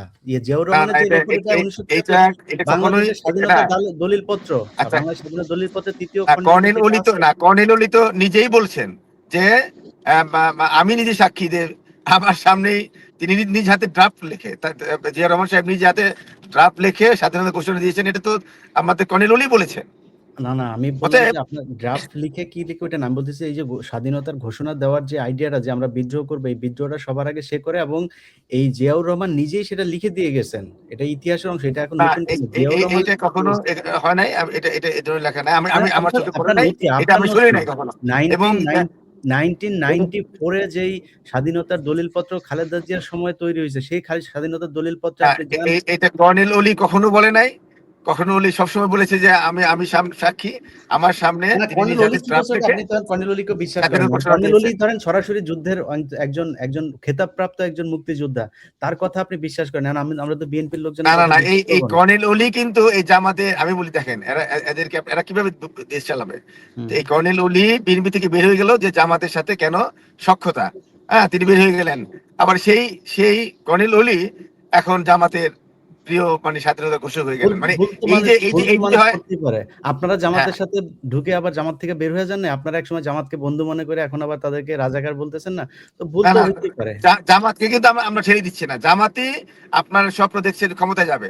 জামাত এই 24-এর পরে তারা কি করলো, জামাত বিএনপির আপনাদেরকে বিরুদ্ধে। বলছে আমরা ক্ষমতায় গেলে আপনাদের নিয়ে আমরা সরকার গঠন করব। আপনাদের নেতা বলে দিয়েছেন যে আমরা আপনাদের নিয়ে গঠন করব না। তাহলে কারা কাকে ছাড়লো? না না না না, বিএনপি বলেছে, আমাদের নেতা বলেছেন যে যারা নাকি সংসদ সদস্য হয়ে আসবেন, জনপ্রতিনিধি হয়ে আসবেন, তাদের নিয়ে সরকার গঠন করবে। অনির্বাচিত কোন লোকের সাথে সরকার গঠন করবে কেন? যেমন এখানে হয়তো না, না, না, না। যদি সরকার ক্ষমতায় আসে সেই ক্ষেত্রে উপদেষ্টা আপনারা পরিষদের জামাত তো যদি জাতীয় সরকার হতো তখন। না না না, প্রথম তারা প্রস্তাব দিয়েছিল অনির্বাচিত লোকদের নিয়ে, দলকে নিয়ে একটা জাতীয় সরকার। সেটা তো বিএনপি বলতে পারে না, অবশ্যই না, কারণ জনগণের প্রতিনিধিত্ব থাকতে হবে। জনগণের আচ্ছা, এখনো বিএনপি বলছে যে আমি জনগণের কিন্তু প্রতিনিধিদের নিয়ে সবাই মনে করলে জাতীয় সরকার হবে, কিন্তু সংসদ সদস্য হতে হবে। এখন আমাদের উপদেষ্টা পরিষদের মধ্যে অনেকে আছেন ইউনিয়ন পরিষদে পাশ করবেন না, মেম্বারে পাশ করবেন না, তারা হয়ে গেছেন এখন আপনার উপদেষ্টা পরিষদ। তাদের এই জুলাইয়ের কোনো মানে অবস্থানে তাদের কোনো অবদান ছিল না, তারা হয়ে গেল উপদেষ্টা। তো এখন তাদের নিয়ে তো জাতীয় সরকার গঠন করবো কেন বিএনপি? অত বিএনপি একটা জনগণের দল, জনগণের ভোটের অধিকার বাস্তবায়ন করতে চায়। এখন জনগণের ভোটের অধিকার যারা নাকি বাস্তবায়ন করতে চায় না, জনগণকে ভয় পায়, তারাই কিন্তু নির্বাচন চায় নাই। তারা প্রথমে জুলাইয়ের পরবর্তী সময় বললো যে আমরা নির্বাচন চাই না, নির্বাচন বিএনপি চায়। আর দ্যাট মিন জনগণের ভোটের অধিকার তারা চাচ্ছে না। তারা একটা পরে একটা বাহানা করলো, আপনার পিআর সিস্টেম, তারপরে বলে যে ইউনিয়ন পরিষদ আগে দিতে হবে, তারপরে এই একটা পর একটা বাহানা সৃষ্টি করে তারা নির্বাচন চাচ্ছে না। তো এখন যারা নির্বাচন চাচ্ছে না, নির্বাচন চাওয়া মানে কি? জনগণের অধিকার, জনগণের ভোটের অধিকার চাচ্ছে না, তারা আবার আপনার বড় বড় কথা বলছে, মিথ্যাচার করছে। তারেক রহমান কখনোই জামাতের বিরুদ্ধে কথা বলে নাই। যতক্ষণ পর্যন্ত জামাত এবং তাদের বট বাহিনী, জামাতের আমির বিএনপির বিরুদ্ধে মিথ্যাচার শুরু করলো, ক্ষমতায় যাওয়ার জন্য বিভোর হয়ে গেল এবং এই ভোট কেনা শুরু করলো। আপনি মনে করেন এই গ্রামে গ্রামে গিয়ে ভোটের আইডি চাচ্ছে তারা, এত টাকা তাদের, তারা মানে কি তারপরে বিকাশের নাম্বার চাচ্ছে। যারা ধর্মভিত্তিক রাজনীতি করবে তারা কেন এই 2 নম্বরই করবে? তারা কেন ভণ্ড হবে? এই সমস্ত আচ্ছা, ভণ্ডামি বুঝতে করে পারলাম। তারা ধর্মকে বিকৃত করছে। আপনারা তো স্বচ্ছ রাজনীতি করতেছেন। আমি এটা আপনাদের নিউ ইয়র্ক যুব দলের নেতারে প্রশ্ন করছিলাম, উনি তো উত্তর দিল না। এখন আপনারা একটু জিজ্ঞেস করি যে এই যে আপনারা যে ফ্যামিলি কার্ডের নামে কারোরে বলতেছেন ইলিয়াস ভাই, আপনার ৭,০০০, কোশ্চেন আমি শুনতে পারতেছি না। কারোরে বলতেছেন যে পটল আলু এগুলি করবেন, তারপরে কাউকে বলতেছেন আপনার কৃষির ইয়েও নাকি ফ্রি দিবে, ব্যাংকের লোন ফ্রি দিবে, তারপরে এটিএম মেশিনে যে টাকা তোলা যাবে, এই যে এগুলো বলতেছে, এগুলো কি আপনাদের কাছে মানে আপনারা কোনো না, এটা তো দৃশ্যমান, এটা তো আমাদের নির্বাচনের ম্যানিফেস্টোতে লিখিত আছে, এই পরিষ্কার। এখানে এখানে এক একজনের এক এক রকম কথা না। এখানে ফ্যামিলি কার্ড দেওয়া হবে, যেমন আমেরিকা এবং ইউরোপের উন্নত দেশগুলিতে দিচ্ছে। আপনার মেডিকেট কার্ড দিচ্ছে, মেডিকেট কার্ডের মধ্যে আপনার টাকা আপনি তুলতে পারবেন, আপনি ব্যাংক থেকে তুলতে পারবেন, আপনি এটিএম কার্ড থেকে তুলতে পারবেন। তারেক রহমান সাহেব বিদেশি থেকে যে একটা কল্যাণমূলক রাষ্ট্র কিভাবে চলে না, আমি সেই সেটা তো ধারণা তিনি বুঝলাম নিয়ে ভাই, আসেন। ওটা তো আমি বুঝলাম আপনি দিবেন। কিন্তু আমি বলতেছি যে এই যে আপনি যে লোকজন যে গিয়ে বলছে যে কেউ বলে ৭,০০০, কেউ বলে ২০,০০০, কেউ বলে আপনার বিভিন্ন জায়গায় বিল না দিতে না, গেলে লোকজন কি ১৯,০০০ বললো ইরেজ ভাই, লোকজন কি বললো সেটা তো বড় আপনাদের কথা না। বিএনপির লোক, আপনাদের বিএনপির যারা না না ভোট না না, চাচ্ছে তারা বলছে এটা। নির্বাচনী ম্যানিফেস্টোতে লিখিত ভাবে আছে, তারেক রহমান আমি তো ক্লিয়ারলি সেটা তো বলেছেন। বুঝলাম, মানে আপনাদের নির্বাচনী ম্যানিফেস্টো এবং তারেক রহমান নিজেও সেটা বলেছেন। কিন্তু আপনাদের নেতারা রাস্তায় গিয়ে যে তারপর মানুষকে এভাবে ভুল বোঝাচ্ছে, বিভিন্ন জনের কাছে না টাকা না না পয়সা না নিচে না, কাট করে দেওয়ার কথা বলে, শুনেন, এটার আমি শুনি ব্যাপারে নাই আপনাদের ব্যবস্থা কি? নির্বাচনের নেতারা কি বলছে আমি জানি না, তবে যদি তাই বলেন, জামাতের নেতারা তো বলছে ভেস্তে টিকিট বিক্রি করছে। এক একজনে বলছে যে আপনার আপনার রোজা এবং পূজা একই জিনিস, তারপর আরেকজনে বলছে যে আমাদের কথায় প্রশাসন চলবে, আমাদের কথায় প্রশাসন উঠবে, আমাদের কথায় ওসি লিখবে কেস, আমাদের কথায় মানে উদ্ধ করতে হবে। তার যেই দল একটা ব্যাংক চালাইতে আপনার তাদের দলীয় লোক ছাড়া লোক নেয় না, একটা ব্যাংকে সমস্ত জামাতের লোক ছাড়া সে অন্য লোক ঢুকতে পারে না, তারা যদি ক্ষমতায় যায় তাহলে দেশটাকে তারা জামাতিকরণ করবে, এটা তো দৃশ্যমান। বিএনপির কোন নেতা তারেক রহমানের যেটা বলেছে তার বাইরে কখনো বলেছে কিনা আমি জানি না। তারেক রহমান ক্লিয়ারলি বলেছেন যে 2000 টাকা করে আপনার ফ্যামিলি কার্ড, কৃষি কার্ড দেওয়া হবে, এবং আমাদের নির্বাচনের ম্যানিফেস্টো সেটা আছে। সেই কারণে আমি বলছি যে দেখেন, এই জুলাই অভ্যুত্থানের পরে মানে রিসেট বটম মানে শুরু হয়ে গেল যে 71 ভুলে যেতে হবে। কেন 71 ভুলে যেতে হবে? কারণ 71 যারা চায়নি তারা ভুলতে পারে, কিন্তু আমরা যারা 71 চেয়েছি, স্বাধীন চেয়েছি, তারা তো 71 ভুলতে পারি না। আমরা 24 ভুলতে পারি না, 24-এর কথা আমরা বেশি করে বলি। কিন্তু একটি দল তারা 24-কে দলীয়করণ করতে চায়, আওয়ামী লীগ যেমন 71-কে দলীয়করণ করেছিল। তো আমরা শুনেন, আমরা বিএনপি এমন একটি দল, পরীক্ষিত দল, তারা 90-এর এরশাদের বিরুদ্ধে আন্দোলন করেছে, তারা 111-এর বিরুদ্ধে আন্দোলন করেছে, তারা সরেছার ফ্যাসিবাদের বিরুদ্ধে আন্দোলন করেছে। অথবা বিএনপি কখনোই পিছনের দরজা দিয়ে আঘাত করে ক্ষমতা যেতে চায়নি এবং সুযোগ পেয়েও যায়। কিন্তু দেখেন আমরা জামাত একদিকে ইসলামের কথা বলে, অন্যদিকে ভারতের গোপন মিটিং করে। আপনার আমেরিকান এম্বাসিতে গিয়ে বলে যে আমেরিকান অ্যাম্বাসেডর বললো যে আপনাদের দলে তো অনেক মৌলবাদী ঢুকেছে, হ্যাঁ আমরা মৌলবাদীকে সাইজ করে দিব। মানে এই যদি হয় ইসলামের নামে মুনাফিকি, মানে ইসলামটাকে বিকৃত করেছে যুগে যুগে। এই কারণে যুগে যুগে নবী রাসূল এসেছে এই সমস্ত ভণ্ডদের কারণে, যে যারা ইসলামকে ব্যবহার করে, ইসলামকে বিকৃত করে।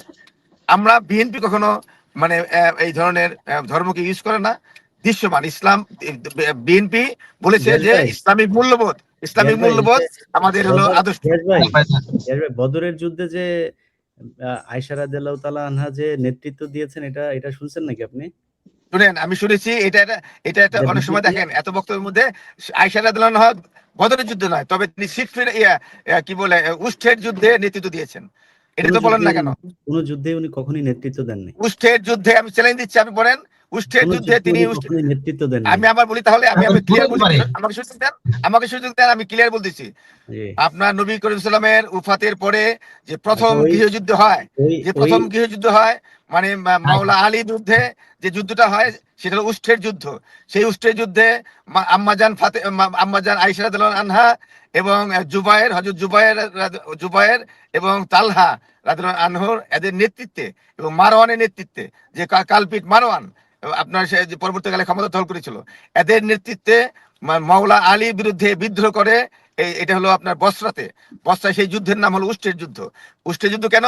সে উটের পিঠে আপনার মা আয়েশা রাদিয়াল্লাহু আনহা উঠে তিনি নেতৃত্ব দিয়েছিলেন। এটা হলো উষ্ঠের যুদ্ধ। এটা উষ্ঠের যুদ্ধের জায়গায় এটা বদরের যুদ্ধে উনি হয়তো স্লিপ অফ টাং হয়েছে, কিন্তু অবশ্যই নেতৃত্ব দিয়েছেন মা আয়েশা রাদিয়াল্লাহু আনহা উষ্ঠের যুদ্ধে। এইটার আরেকটা শব্দ আছে জামাল যুদ্ধ, মানে জামাল যুদ্ধ বলা হয়, আরেকটা বলা হয় উষ্ঠের যুদ্ধ। আচ্ছা, এই আপনি যে কথাটা বললেন না, এই জিনিসটা যেটা বলা হয়েছে যে বদরের যুদ্ধে, তারপরে এটা হযরত আপনার আলী রাদিয়াল্লাহু তাআলা আনহুর সময় আপনার যে উষ্ঠের যুদ্ধ, ঠিক আপনি যে উটের যুদ্ধ আর কি, কিন্তু ওইটা কোনো সরাসরি কোনো সম্মুখ তরবারি দিয়া কোনো যুদ্ধ না। এরকম সরাসরি যুদ্ধ হয়েছিল। ইলিয়াস ভাই প্লিজ, ইলিয়াস ভাই, সরাসরি যুদ্ধ হয়েছিল। সেখানে হাজার সাহাবী, ওইখানে তাকে নেতৃত্ব দিতে পাঠানো হয়নি, ওইটা একটা পরিস্থিতিতে তারপরে তিনি ওইটার দায়িত্ব নিতে। শুনেন, যে পরিস্থিতি হোক না কেন তিনি নেতৃত্ব দিয়েছেন। তার উটকে হত্যা করা হয়, পা কেটে ফেলা হয়। সেটা তো ভাই, আমি ওই আলোচনায় গেলে তো আরো বহুত আলোচনা চলে যায়। আমি বলতেছি যে আমি আবার ক্লিয়ার বলি, সেখানে হাজার সাহাবী হত্যা করা বলেছিলেন যে বদরের যুদ্ধে আয়েশা রাদিয়াল্লাহু তাআলা নেতৃত্ব দিয়েছেন। এটা স্লিপ অফ টাং, এটা বদরের যুদ্ধ না, এটা হলো আপনার উষ্ঠের যুদ্ধ। কুমিল্লাতে যে ইপিজেড করবেন, ওইটা কি স্লিপ অফ টাং ছিল?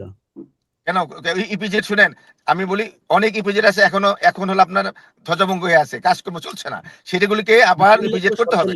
যেমন আপনি বলে রংপুরের ওদিকে নর্থ বেঙ্গলে একটা এয়ারপোর্ট আপনার মানে আছে, কিন্তু কাজ হচ্ছে না, মানে চলমান না। ঢাকার ভূগর্ভস্থ পানি 600 মিটার নিচে, এটা বিশ্বাস করেন নাকি? শুনেন, আমি পানি বিশেষজ্ঞ না, পানি বিশেষজ্ঞ যা তাকে আপনি ভুল থাকে। আমার ওই প্রসঙ্গে না, যে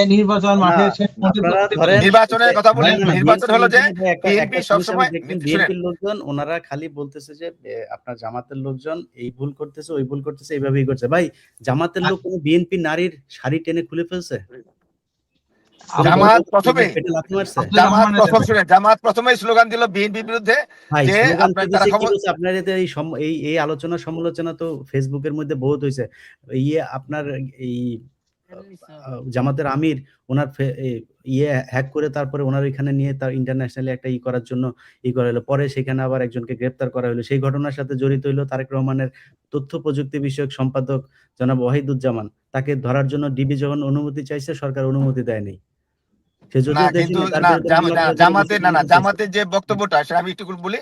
জামাতের এই আমিরের বক্তব্যের সমর্থনে আবার তাদের মহিলারা একটা সমাবেশ করলো যে আমরা আল্লাহ তাআলা আমাদেরকে নেতৃত্ব মানে পুরুষের নেতৃত্ব আমরা মেনে নিয়েছি, এটা আল্লাহর বিধান, অথবা সেটা তো আমিরকে সমর্থন দিচ্ছে। দেখেন, একদিকে তারা আপনার আল জাজিরাতে জামাতের আমির বলছেন যে জামাতের কোনো আমির মহিলা হতে পারবে না, মহিলা নেতৃত্ব নেই, এর থেকে ক্লিয়ার বলছেন। অতএব আবার এটা ঢাকা উনি বলেন ইউনিভার্সিটিতে ভাই, আগে এটা জামাতের আমির কেন বলবে? এটা আল্লাহ বলছেন ভাই, এটা উনি বলেন না। রাইট, তো এটা স্বীকার করলেই তো হয়। তো এটা ওরা তো আবার স্বীকার করছে, ওরা আল জাজিরা না, স্বীকার একদিকে করে নাই। স্বীকার করে আর একদিকে স্বীকার করে না, সমস্যাটা উনি তো এখানে। আল জাজিরা স্বীকার করছেন ভাই, আল জাজিরা না স্বীকার না, করছেন না। আল জাজিরা স্বীকার করছেন, আবার আবার এখানে বলে যে আমার হ্যাক হয়েছে। তারা বলছে ঢাকা বিশ্ববিদ্যালয়ে আগে বেশ্যালয় ছিল, আবার এখন বলছে যে না, ওটা বলি না। মানে এই যে এরকম মানে এরকম এরকম বিভিন্ন জায়গায় বিচ্ছিন্ন দুই একজন তো অনেক কথা বিএনপিরও বলছে ভাই, সেটা তো আপনারা আবার ওন না করেন না না। বিচ্ছুর না, তারা আচ্ছা, যেভাবে আমরা ভাই বেহেশতে তাহলে টিকিট খালেদ বিক্রি ভাইয়ের করে, কাছে একটু শুনি। তারা খালেদ শুনে ভাই রোজা এবং পূজা, একটু বলতে দেই, খালেদ ভাইকে একটু বলতে দেই যে খালেদ ভাই রোজা আপনাদের এবং তো অনেক পূজা একই অভিযোগ। জিনিস কিভাবে হয়? আবু সাইদ ভাই রোজা এবং আপনারা পূজা আগে একই শুরু জিনিস হয় করেছেন কিভাবে? কিনা, আপনারা আগে শুরু করেছেন কিনা, এবং এই যে যেটা বলেছেন যে ডাক্তার শফিকুর রহমান তিনি বলেছেন যে নারীদের নেতৃত্ব দেওয়া যাবে না, আবার ফের আপনাদের নারীরা গিয়ে বলেছে আমরা নেতৃত্ব মেনে নিয়েছি, আবার আরেক জায়গায় বলেছেন আপনারা নারীদের নেতৃত্বে নিয়ে আসবেন। বিভিন্ন অভিযোগ, বলেন আপনারগুলো আপনি একটু। জি, ধন্যবাদ ভাই। আমি দেলোয়ার ভাইকে সেই দীর্ঘ সময় থেকে শুনতেছিলাম। তা আমি একটু ভাইকে একটু পরামর্শ সহকারে বলতে চাই আর কি। আসলে দেলোয়ার ভাই, আমরা তো চাচ্ছি আসলে রাজনৈতিক টোটাল একটা কালচারের পরিবর্তন। তো সেই পরিবর্তনটা সূচিত হবে আমার মনে হয় আপনাদের মতো লোকদের হাত ধরেই। সেটা কিভাবে? আপনারা দলের ভেতর থেকে, বাইরে যাই বলেন, টকশোতে এখানে অনেক কথা বলছেন, I don't have any objection, but ভেতর থেকে বিষয়গুলো নিয়ে একটু ভয়েস রেজ করেন। হতে পারে দল আপনার বিরুদ্ধে যাবে, হতে পারে আপনাকে বহিষ্কার করবে, কিংবা আপনি বিরাগ বাজন হবেন, কিন্তু আফটার অল দলটার জন্য অনেক বেশি উপকার হবে। আমি এই কথাটা কেন বললাম? এই যে যাই বললেন দেলোয়ার ভাই, এতক্ষণ পর্যন্ত যাই বললেন জামাতের আমিরের বক্তব্য, আমি দেলোয়ার ভাই কথা যদি বলি, শুরুতেই তিনি প্রথমে এর আগের সেশনে তিনি একটু বলেছিলেন নাহিদদেরকে যাতা বলছেন আর কি, নাহিদ হাসনাত স্যার যে সহজার আন্দোলনে ছিল। আমার মনে হয় সমালোচনা করার জায়গা আছে, তাদের নিয়েও সমালোচনা করার জায়গা নাই, বিষয়টা একেবারেই ঠিক না। তাদের নিয়েও সমালোচনা করার জায়গা আছে, কিন্তু জুলাই আন্দোলনে তাদের ভূমিকার কারণে বিএনপির রাজনীতি, বেগম খালেদা জিয়া মরহুমা যাকে আমরা সবাই শ্রদ্ধা করি, তার অবস্থান, তারেক রহমানের দেশে ফেরা, এই জায়গাগুলোতে আমার মনে হয় ন্যূনতম কৃতজ্ঞতা বোধটা রেখে এরপরে আপনি সমালোচনাটা করা উচিত। তাইলে আমার মনে হয় আল্লাহ রাব্বুল আলামিন নিজেই বলছেন লাইন শাকারতুম লাযিদান্নাকুম। কৃতজ্ঞতার জায়গাটা আমরা যদি ভুলে যাই, আল্লাহ তাআলা ঠিকই আমাদেরকে ধরা দিয়ে দেবেন, আমরা টেরও করতে পারবো না। এজন্য আমার মনে হয় জুলাই আন্দোলনে যারা ভূমিকা রাখছেন তাদের ব্যাপারে কথা বলা যাবে না, মোটেই তা না, কথা বলবো, সমালোচনা আসলে সেটা করা যাবে, কিন্তু তাদের প্রতি ন্যূনতম রেসপেক্টের জায়গাটা, কৃতজ্ঞতার জায়গাটা আমাদের সবার ওন করা উচিত, রাখা উচিত। এবং এটা যদি আমরা না করি, আমরা আবার ধরা খেতে যাব, এটা নিশ্চিত। এরপরে তিনি জামাত আমিরের স্বাধীনতার বিষয়ে অনেক কথা বললেন, শব্দ দুটো তো আলাদা। কর্নেল অলি আহমদের বিষয়ে যে বিষয়টা বললেন তিনি উই রিভোল্ট, আর একটা হচ্ছে অ্যানাউন্সমেন্ট, দুইটা শব্দ আলাদা। ইলিয়াস ভাই এটা ব্যাখ্যা করে দিয়েছেন, আমার সেটা আর যাওয়ার দরকার না। আমার মনে হয় দুইটা শব্দের ব্যাখ্যা যদি ভালো করে বোঝা যায়, বিষয়টা একেবারেই ক্লিয়ার, একদমই পরিষ্কার, যে এখানে তিনি মোটেই ইতিহাস বিকৃত করেননি, বরং এটা একটা রাজনৈতিক ইস্যু তৈরি করা, রাজনৈতিক মাঠে একটা গুরুত্বপূর্ণ বিষয়। এই যে এখন ভোটের মাঠে যা হচ্ছে, আমি এটাকে খুব বেশি অস্বাভাবিক মনে করি না, এটা স্বাভাবিক। আমেরিকাতে আরো অনেক বড় কিছু হয়ে যায়, হাতাহাতি মারামারি পর্যন্ত হয়, কিন্তু আমাদের তো জাস্ট ডিবেট হচ্ছে, তাও এক টেবিলে না। একটু ফাঁকেতে বলি, একটু আমি শেষ করলে প্লিজ, একটু শেষ উনি করলে। কিন্তু বলছে চট্টগ্রামের সন্তান, জিয়াউর রহমান কিন্তু চট্টগ্রামের সন্তান না। আচ্ছা প্লিজ, আমি একটু জাস্ট, তো এই জন্য আমেরিকাতে অনেক বেশি কিছু হয়। আমাদের দেশে কি হচ্ছে, সর্বোচ্চ যিনি তার রাজনৈতিক মঞ্চ থেকে কিছু বক্তব্য দিচ্ছেন, কথা বলছেন, এটা আমার মনে হয় রাজনৈতিক সৌন্দর্য। নির্বাচনের আগে এ ধরনের সরগরম একটা পরিস্থিতি তৈরি হওয়াটা রাজনীতির জন্য ভালো, কিন্তু এখানে লক্ষণীয় বিষয় হচ্ছে যে আমরা নিজেদের জায়গা থেকে সততার জায়গা, শুধু বিরোধিতার জন্য বিরোধিতা একটা কথা, অনেকগুলো পয়েন্ট এখানে আসছে, এগুলো শুধুমাত্র বিরোধিতার জন্য বিরোধিতা। আমাদের নুরুল আমিন ভাই দেশ পরিচালনার যোগ্যতা নিয়ে একটু টাচ দিয়েছিলেন। আসলে দেশ যারা স্বাধীনতার পরে যারা প্রথম ক্ষমতায় আসছে তাদের কি যোগ্যতা ছিল, যারা প্রথম সরকার গঠন করে তাদের কি যোগ্যতা ছিল, এগুলো রাজনৈতিক মাঠে, আমি শুরুতেই বলছি, রাজনৈতিক মাঠে যদি আমরা প্রতিপক্ষকে কোনো বিষয়ে দুর্বল করতে চাই, স্ট্রং কোনো সাবজেক্ট নিয়ে আসা উচিত যেটা রিয়েলি। কিন্তু এখানে বিএনপি যেগুলো নিয়ে আসতেছে, দুইটা বিষয় বিএনপির ক্ষেত্রে আমি দুইটা বিষয় বলি। একটা হচ্ছে তারা যেগুলো জামাতের বিরুদ্ধে আনতেছে সবগুলো ব্যাকফায়ার করতেছে, সবগুলো ব্যাকফায়ার করতেছে, একজন দর্শক বলেও গেছেন। এরপরে তারা নিজেদেরকে, আমার মনে হয় এরপরে আসেন তারেক রহমানের ব্যাপারে আমি বলি, তিনি অবশ্যই দীর্ঘ সময় 17 বছর মজলুম ছিলেন, দেশের বাহিরে ছিলেন। আমাদের তার প্রতি একটা হৃদয়ের গভীর থেকে শ্রদ্ধাবোধ আছে, ঠিক যেমনটা খালেদা জিয়ার ব্যাপারে ছিল, তারেক রহমানের ব্যাপারেও আছে। আমরা এটা লালন করি, আমরা চাই এটা লালন করার মতো একটা পরিবেশ যেন থাকে। কর্মীদেরকেও এটা মানানো সম্ভব হয়ে ওঠে না। তিনি 17 বছর দেশের বাইরে থেকে রাজনীতি পরিচালনা করে এসে যদি আবার এখানে গুপ্ত শব্দটাকে ব্র্যান্ডিং দেন। ছাত্রদল যখন নির্বাচনগুলো করে আমি খুব অবাক হতাম, ছাত্রদলের কেন্দ্রীয় নেতাদের সাথে আমার প্রায় কথা হতো যে ছাত্রদলের নির্বাচনী ম্যানিফেস্টো কিংবা নির্বাচনী আচরণ, তাদের যে ফর্ম কার্যক্রম, এগুলো চেঞ্জের ব্যাপারে আমি বারবার পরামর্শ দিয়েছি যে এগুলো একটু চেঞ্জ করেন, না হয় কিন্তু ছাত্ররা আপনাদেরকে গ্রহণ করবে না। কিন্তু আমি দেখলাম কোনো চেঞ্জ নাই, এবং চেঞ্জ নাই তো নাই, তার উপরে এমন কিছু বিষয় নিয়ে হাজির হচ্ছে এগুলো বারবার তাদের উপরে ব্যাকফায়ার করতেছে। তখন আমি চিন্তা করলাম যে আসলে তারেক রহমান তো, ছাত্রদল তো তারেক রহমানের নির্দেশ ছাড়া কিছু করবে না। তাহলে আমি ছাত্রদলকে দিয়ে তারেক রহমানকে মূল্যায়ন করতে শুরু করলাম, যে তারেক রহমানকে আমরা স্মার্ট মনে করতাম। এলইডি স্ক্রিনে যখন তিনি বক্তব্য দিতেন আমাদের কাছে মনে হতো হিউজ স্টাডি করে তিনি এসেছেন, কিন্তু বাংলাদেশে আসার পরে আমাদের এই ধারণাটা পাল্টে গেল। আমার কাছে মনে হচ্ছে তার বাংলাদেশ নিয়ে গভীর কোনো স্টাডি তিনি করেননি, অথবা এটা তার দোষও না, তাকে যারা পরিচালনা করেন তাদের উচিত ছিল এই বিষয়ে তাকে একটু গুছিয়ে দেয়া। কিন্তু আমার মনে হচ্ছে বিএনপি সেই গভীরে প্রবেশ করতে পারে নাই। বিএনপি শুধুমাত্র রাজনৈতিক ভাষা ভাই পলিটিক্স এর মধ্যে এখনো রয়ে গেছে, কিন্তু বাংলাদেশের মানুষের যে একটা বিশাল মাইন্ড সেট আপ ঘুরে গেছে, এই জিনিসটাকে স্টাডি করে বিএনপি সম্ভবত আগাইতে পারছে না। বিএনপির একটা বড় অংশ, একটা টিম আছে যারা তাকে পরিচালনা করেন আমি যতটুকু জানি, কিংবা তিনি যেই পরিষদ দ্বারা পরিচালিত হন, তাদের উচিত ছিল তাকে গভীরভাবে স্টাডি করে তারপরে মাঠে নামানো। তাইলে এই যে উলটপালট জিনিসগুলো হচ্ছে, এগুলো নিয়ে চায়ের দোকানে হাসাহাসি হচ্ছে। আমি দুঃখিত, আমি তাকে অসম্মান করছি না, তিনি শ্রদ্ধেয় নেতা, অনেক বড় লিডার, দীর্ঘদিন মজলুম ছিলেন। কিন্তু আমাদের কাছে খুব বেশি কষ্ট লাগে তিনি মজলুম থেকে 17 বছর দেশের বাইরে থেকে এসে যখন ঠিক তারই মতো মজলুম থাকা মানুষদেরকে, তিনি তো রাজপথে নামার সুযোগ তিনি পান নাই। অসংখ্য মানুষ রাজপথে গুম খুন নির্যাতনের শিকার হয়েছে, বিএনপির অসংখ্য নেতাদের সাথে আমরা একসাথে দীর্ঘ সময় জেলে ছিলাম। তাহলে এই যখন তিনি এই শব্দটা ব্যবহার করেন গুপ্ত শুদ্ধ, এটা আমি মনে করি শুধু জামাতের উপরে না, এটা তার নিজের কর্মীদেরকে অসম্মান করার শামিল। এটা তিনি তার কর্মীদেরকে বলেছেন। তাহলে তার যে সমস্ত নেতা কর্মীরা, হারিস চৌধুরীর ঘটনা আমরা জানি, মৃত্যুর আগ পর্যন্ত যার পরিচয়টা পর্যন্ত আমরা প্রকাশ করতে পারি নাই। তাহলে এই যে তিনি শব্দটা ব্যবহার করছেন, আমি মনে করি এটা শুধু জামাতের উপরে যায় নাই, জামাত তো এটাকে নেয় নাই, এটা স্বয়ং বিএনপির নেতাকর্মীদের উপর ব্যাকফায়ার হয়েছে। সুতরাং এরপরে তিনি যে সমস্ত জায়গায় কথাগুলো বলেছেন এগুলো নিয়ে গভীর স্টাডি করে এই ময়দানে নামা উচিত ছিল, কিন্তু বিএনপি সেটা করেনি। এবং সেটা করে নাই, এই যে করে নাই, এই যে বিএনপির দুর্বলতা, গ্যাপ, আমি মনে করি অ্যাকসেশন আপনারা হেরে যান, ক্ষমতা খুব বেশি কিছু না, খুব বড় জিনিস না অ্যাকসেশন। বিএনপির যদি এই যে বিশ্ববিদ্যালয় নির্বাচনগুলোতে এত হারা হারলো, গো হারা হারলো, সবগুলো বিশ্ববিদ্যালয় নির্বাচন, কিন্তু একটা হারার পরে বিএনপির ছাত্র দলের সতর্ক হয়ে যাওয়া উচিত ছিল যে আমাদের কোন কোন জায়গায় লিগাসি গুলো আছে, কোন কোন জায়গায় আমাদের গ্যাপ গুলো আছে। কিন্তু এগুলো নিয়ে স্টাডি না করে শুধুমাত্র গতানুগতিক রাজনৈতিক চর্বিত চর্বণগুলো দেলোয়ার ভাই এতক্ষণ যেভাবে বলে গেলেন, আমার মনে হচ্ছে এগুলো এক ভাই বলেছেন যে এগুলোর জবাব মানুষ 12 তারিখে দেবে। আমি একটু অনুরোধ করবো দেলোয়ার ভাই এই বিষয়গুলো নিয়ে একটু প্লিজ গভীর স্টাডি করে নিজেদের, আমার সামনে যাই বলেন, টকশোতে যাই বলেন, don't have any objection, but নিজেদের ভেতরে এই জায়গাগুলো নিয়ে একটা বিরাট পরিবর্তনের জন্য ভয়েস রেইজ করা দরকার। না হয় বিএনপি গভীর সংকটে নিপতিত হবে, কোনো সন্দেহ নাই। কারণ আপনারা একেবারে টোটালি জনগণের পালস বুঝতে এখনো সক্ষম হচ্ছেন না, হন নাই, যার জন্য কি হবে, শেখ হাসিনা যেমনটা বুঝে নাই ঠিক একই অবস্থা এখন বিএনপির ক্ষেত্রে তৈরি হচ্ছে। আমি আশঙ্কা করছি রাজনীতির জন্য, বাংলাদেশের রাজনীতির জন্য বিএনপির হারিয়ে যাওয়া কিংবা বিএনপির জন্য বিএনপির একটা খুব বেশি কঠিন পরিস্থিতি তৈরি হওয়া মোটেই সুখকর না, এটা আমরাও চাই না। কিন্তু বিএনপির যে পরিস্থিতিটা এখন তৈরি করছে বিভিন্ন ভাবে, একেবারে মোরাললেস বিষয়গুলো সামনে নিয়ে আসছে, শুধুমাত্র বিরোধিতার জন্য বিরোধিতা করতে গিয়ে বিএনপির নিজেদের উপরে যে ইস্যুগুলো ব্যাকফায়ার হচ্ছে, এগুলো নিয়ে বিএনপির গভীর টেবিল ওয়ার্ক করা উচিত। বিএনপির টিম রেডি করা উচিত। গতানুগতিক আব্দুর রহমান রাজনৈতিক কালচারের দিন শেষ হয়ে গেছে। এরপর আমি শেষ করে দিচ্ছি জি ভাই। এরপরে আরেকটা কয়েকটা প্রশ্ন এখানে আসছে।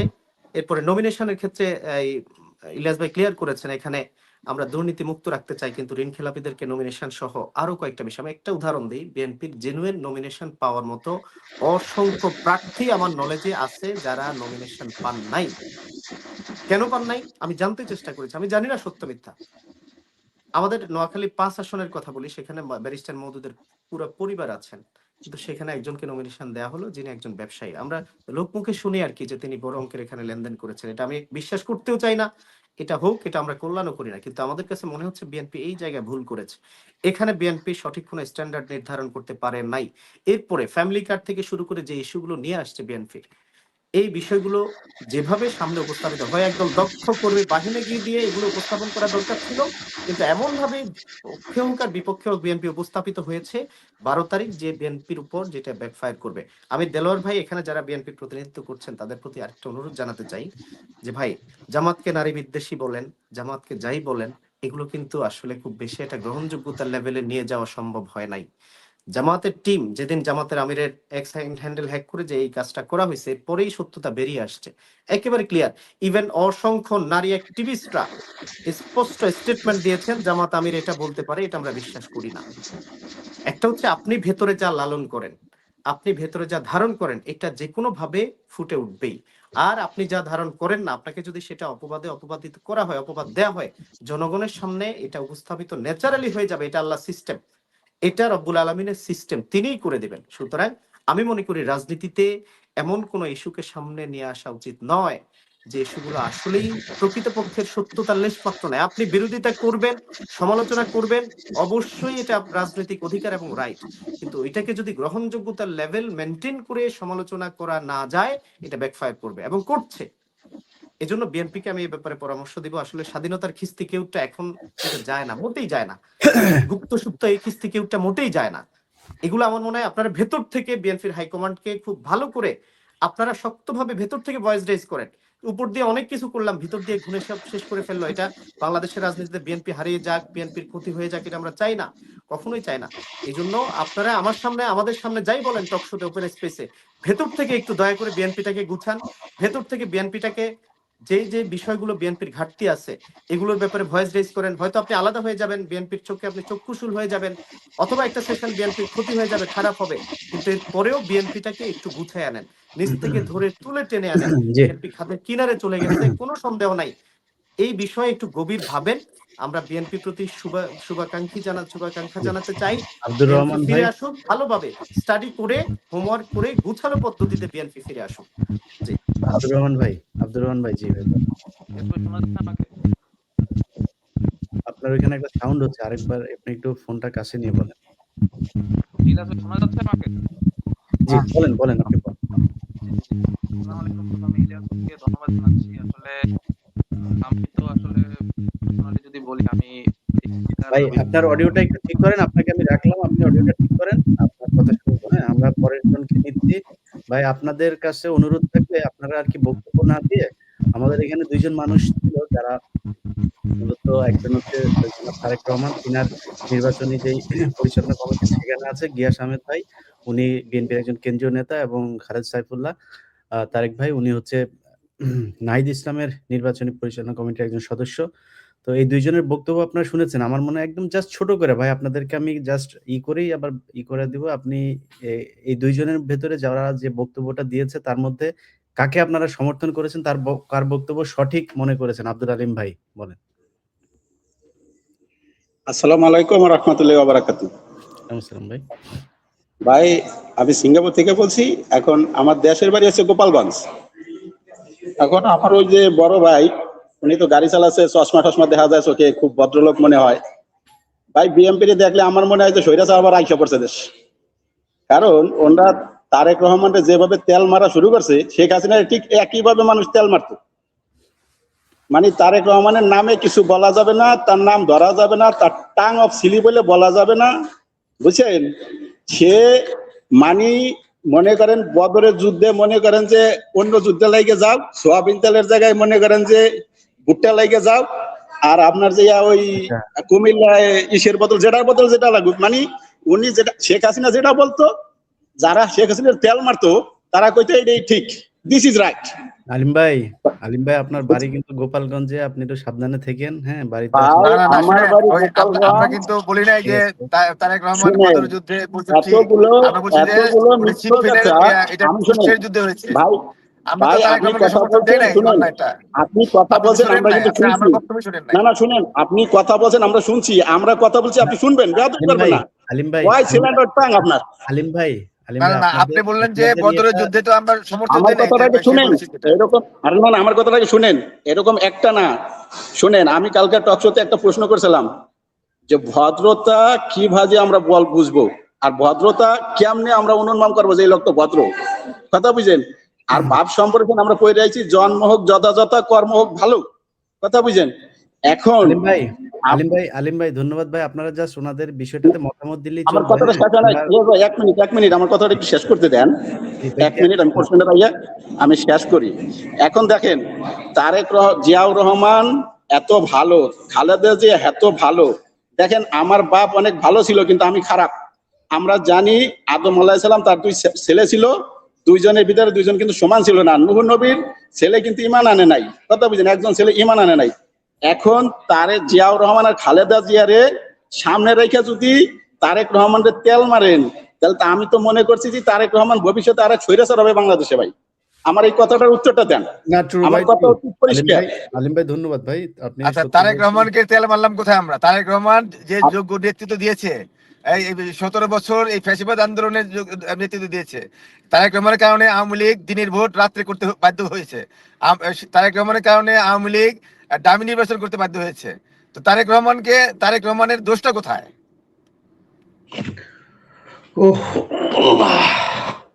ইলিয়াস ভাই, অনেক রাত হয়েছে, তাহলে আমরা ছেড়ে দেই। আমি জাস্ট কয়েকজনের ভাই, আপনাদের এখানে 2 জনের বক্তব্য শুনছেন, আপনারা বক্তব্য না দিলে ভালো হয়। আপনারা কোনো বক্তব্য রেখেন না। শুনেন, ইলিয়াস ভাই শুনেন, এই যে আওয়ামী লীগও শুনেন, বিএনপি কে ঠেকানোর জন্য দিনের ভোট রাত্রে করেছে। এখন এরাও, মানে এই সরকার, অন্তর্বর্তীকালীন সরকার এসেও প্রথম 10 বছর ক্ষমতা থাকতে চাইলো, বিএনপি বাধা দিল, বিএনপি বললো যে জনগণের ভোটের অধিকার দিতে হবে। তখনই এই সমস্ত যারা নাকি অগণতান্ত্রিক ভাবে ক্ষমতায় আসতে চায়, তারা তারেক রহমানের বিরুদ্ধে বলা শুরু করলো যে ভোট চায় কেন, সে নির্বাচন চায় কেন। নির্বাচন চাওয়াটা একটা অপরাধ, নির্বাচন চাওয়াটা অপরাধ, জনগণের ভোটের অধিকার বাস্তবায়িত হবে সেটা বলা অপরাধ।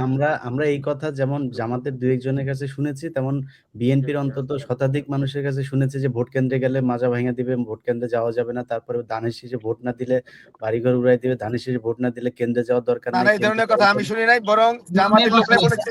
আপনি যদি না শুনে থাকেন, আপনি ইউটিউবে জাস্ট লেখেন যে বিএনপির প্রার্থীর পক্ষ থেকে। এখন শুনে, প্রশাসনে জামাতের লোক বেশি, সমস্ত ডিসি এবং এই যে সব প্রশাসনে তারা জামাতের লোক বেশি না, কিন্তু প্রশাসনে আওয়ামী লীগের লোক বেশি। শুনেন, এই যে নির্বাচন কমিশনে জামাতের লোক বেশি। চান নাই, জামাত চেয়েছে, আপনারা চান নাই। আপনাদের অ্যাটর্নি জেনারেল বলেছে যে জামাতকে নিষিদ্ধ করতে, আওয়ামী লীগকে নিষিদ্ধ করতে চেয়েছে। অ্যাটর্নি জেনারেল নিজে বক্তব্যে বলেছে, ভিডিওতে আছে, যে জামাত চেয়েছে, তিনি সেই রিট তিনি খারিজ করে দিয়েছেন। না, শুনেন, এই যে ইউনিভার্সিটি গুলিতে জামাতের লোক, আপনার এই যে নির্বাচন কমিশনে জামাতের লোক, বিদেশে যে ব্যালট পেপার গুলি পাওয়া যায় জামাতের অফিসে। আপনার কালকেও দেখলাম যে নির্বাচন কমিশন, আপনার একজন জামাতের একটা ইয়াস ভাই, আমার মনে হয় আপনারা সবাই বক্তব্য দিয়ে দিয়েছেন। আমরা শেষে কয়টা ভোট যাচ্ছে, আবু সালেক ভাই আছেন, আবু সালেক ভাই, জাস্ট প্লিজ আপনাদের কাছে অনুরোধ, এখানে একজন বিএনপির আছেন, একটা পক্ষ জামাতের আছেন, কাদের বক্তব্যটা সঠিক মনে হয়েছে এটা একটু জাস্ট বললে ভালো লাগে। জি, আসসালামু আলাইকুম ভাই। আমাকে শোনা যাচ্ছে ভাই? জি আবু সালেক ভাই, আপনাকে শুনতে পাচ্ছি আমরা। হ্যাঁ জি ভাই, আমি আবু সালেক, আমার বাড়ি কিশোরগঞ্জ জেলায়, আমি বর্তমানে সৌদি আরবে আছি। তো 5 তারিখের আগ পর্যন্ত আমি আমার দেশে ছিলাম, এবং কি ওই জুলাই আগস্টের আন্দোলনে আমরা ওইখানে ছিলাম। ওই আপনি চিনবেন, আর আপনার ভিডিও আর পিনাকিদার ভিডিও আমি সবসময় দেখি। ওই সৈয়দ আশরাফের ছেলে আশফাকুল টিটুর 7 তলা বাড়িতে আগুন দেওয়া হয়েছিল। তো এটা না, বিষয় হচ্ছে ভাই, 71-এর গল্প আমরা এখন শুনি।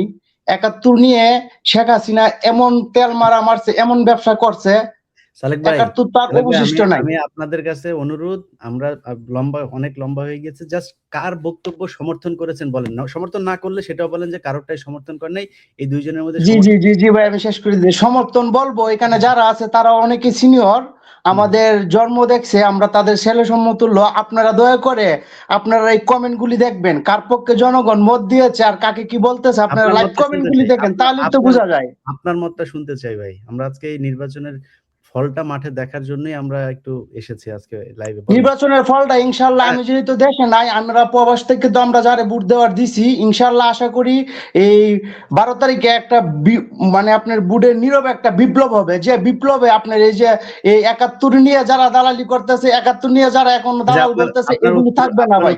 আপনার উত্তর আমরা পেয়েছি, যে আপনার কাছে যে উত্তর সেটা পেয়েছি। আমরা পরে আরেকজনের কাছে যাই। এমডি করিম ভাই, কার বক্তব্য সমর্থন করেছেন বলেন, আমাদের বিএনপির ভাইয়ের না জামাতের ভাইয়ের, একটু বলেন ভাই। এটা আর বলার কিছু না, এটা আমরা সবাই জানি কার বক্তব্য ভালো হয় আর কার বক্তব্য হয় না। তবে আমি এখানে একটা প্রশ্ন তুলতে চাই, সেটা হচ্ছে আমার এক ভাই বলেছে যে ঋণ খেলাপিদের নিয়ে এটা তদন্ত করতে পারে নাই যে কিভাবে কাকে দেবে। এত বড় একটা দল, তাদের কোন লোকটা খারাপ কোন লোকটা ভালো এটা তদন্ত করেন, এটা পাবলিক কি পাগল নাকি? পাবলিককে পাগল বোঝায়? পাবলিক আজকাল পাগল আছে? আপনার উত্তর পেয়েছি, আপনার উত্তর পেয়েছি। আমাদের এরপরে আসবে এই কার্ডটা নিয়ে আসলাম। আচ্ছা, আমাদের আচ্ছা জাহিদ প্রিন্স ভাই। জি ভাই, বলেন আপনি কার বক্তব্য সমর্থন করেছেন? জি আমি হলো আপনার দুজনের বক্তব্য দেখলাম। এই গিয়াসউদ্দিন আহমেদ যে বলতেছে, উনি ওনার কথাগুলা কিন্তু তেমন ভাবে যুক্তি না। কথা শোনা যাচ্ছে আমার? জি শুনছি। জি যুক্তি, এই যে একটা কথা যে বললো বট বাহিনী, এটা কিন্তু প্রমাণ করতে পারে না কখনো বট বাহিনী। কারণ কি, যারা দুর্নীতিবাজ বাটপার সিটার, এরা কিন্তু সবসময় মাঠে থাকে। এরা মাঠে থাকে, রাস্তাঘাটে দেখা যায় বেশি সাপোর্ট পাবে। আর যারা ভদ্র দেখা যায় বর্তমান যুগে দেখা যায় ওরা ঘরেই থাকে। সো এই ক্ষেত্রে দেখা যায় ওনারা কিন্তু লাইক কমেন্টে অ্যাক্টিভ থাকে বেশি, দেশের পরিস্থিতি বিবেচনা করে। যেমন ওই যে প্রবাসী, আমি 100% শিওর প্রবাসীরা সবাই দাঁড়িপাল্লাতে ভোট দিছে। তো মানে কি এরা কি বট? না, এরা তো কিন্তু বট না, কারণ এরা উশৃঙ্খল করে না। বিদেশের মাটিতে আছে, উশৃঙ্খল করে না, সব দেখতেছে। এর জন্যই ভোটটা কোথায় দিতে হবে, যেমন সত্য প্রবাসীরা আপনি জিজ্ঞাসা করবেন, সবাই কিন্তু জামাতের পক্ষে।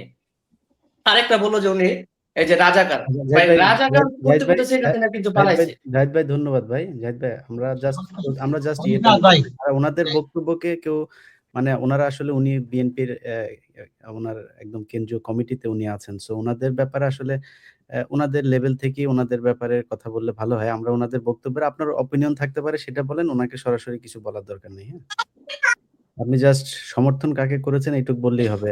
আমাদের আরেকটা ভাই আছে রহমান ভাই। জি রহমান ভাই, বলেন আপনি কার বক্তব্য সমর্থন করেছেন ভাই, একদম সহজে। আসসালামু আলাইকুম ইলিয়াস ভাই। সালাম ভাই। জি আচ্ছা ভাই, আচ্ছা আমি আমার বক্তব্য বলবো আর কি। তার আগে আমি আপনাকে বলি, আমি নিউ ইয়র্কে গিয়েছিলাম আপনার সাথে দেখা করার জন্য, কিন্তু কোনোভাবে আমি আপনার সাথে দেখা করতে পারিনি ভাই। আচ্ছা, ইনশাআল্লাহ দেখা হয়ে যাবে। পরের বার আসলে ওই যে শিপন ভাই, আমাদের দেলোয়ার ভাই আছে, দেলোয়ার ভাই ট্যাক্স ফাইলের অফিস আছে, দেলোয়ার ভাইয়ের অফিসে এসে আমাকে খুঁজে পাবেন। হ্যাঁ,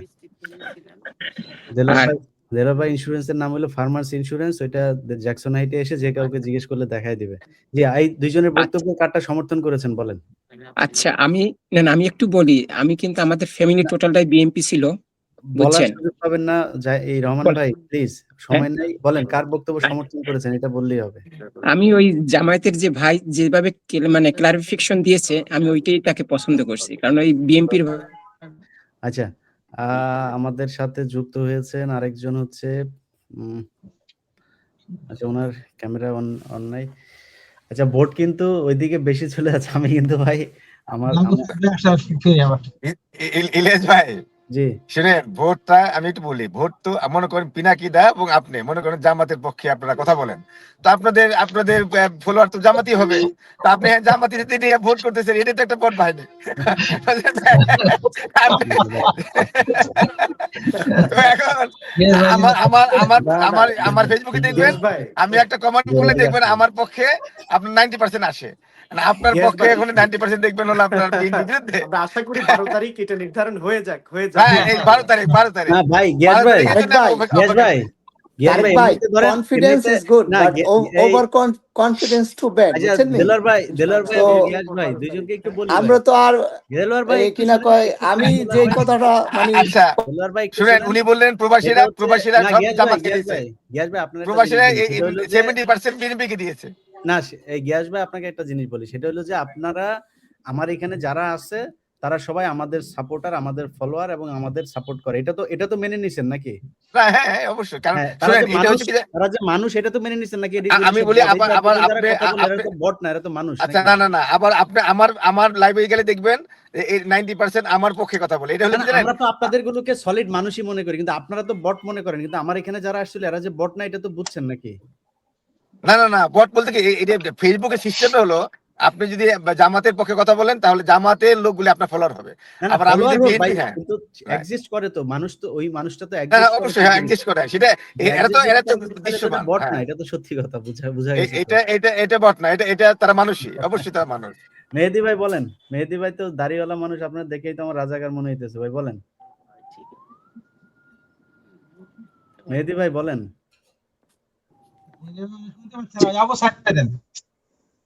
মেহেদী ভাই আমার কথা শুনেন? আচ্ছা আপনারা পরে আনা যাবে আবার। আবু সাইদ ভাই, হ্যাঁ আচ্ছা, এখানে আরেকজন আছে আমাদের মোশাররফ ভাই। মোশাররফ ভাই আসসালামু আলাইকুম ভাই। গিয়াস ভাই পক্ষের লোক। জি ভাই মিগাস ভাই, মোশাররফ ভাই কার বক্তব্য আপনার মানে সঠিক মনে হয়েছে বলেন?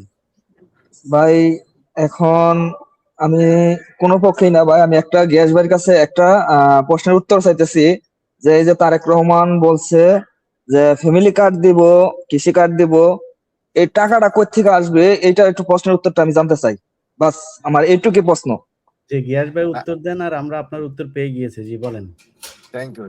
টাকা তো আসলে সরকারই দিবে, টাকা তো আর পকেট থেকে আসবে না। যদি প্ল্যানিং থাকে তাহলে টাকার কিন্তু অভাব হয় না। আবার জিয়া রহমান সাহেব বলেছিলেন যে মানি ইজ নো প্রবলেম, কিন্তু প্ল্যানিং থাকতে হবে। কিন্তু প্ল্যানিং ছাড়া দেখেন ঢাকা শহরটা এখন যানজটে ভরা।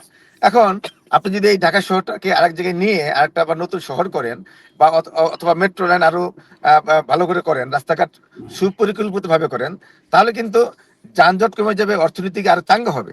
কিন্তু এই প্ল্যানিং এর তো অভাব, বুঝছেন না? আপনার ঢাকা এয়ারপোর্ট দেখেন, ঢাকা এয়ারপোর্টে মানে আমরা 6টা লেন থেকে ঢুকে 2টা লেন হয়ে গেল। যেখানে 6টা লেন 8টা লেন হওয়ার কথা, সেখানে মানে 6টা লেন মানে আর কমতে 2টা লেন হয়ে গেল। ওখানে আর লোডিং আনলোডিং মানে মানুষ ওখানে ঢুকতে আধা ঘন্টা লাগে। মানে এই যে আপনার প্ল্যানিং এর যে অভাব বাংলাদেশে, এই প্ল্যানিং থাকলে আপনি দেখবেন সব ঠিক হয়ে যাবে এবং টাকারও কোনো অভাব হবে না।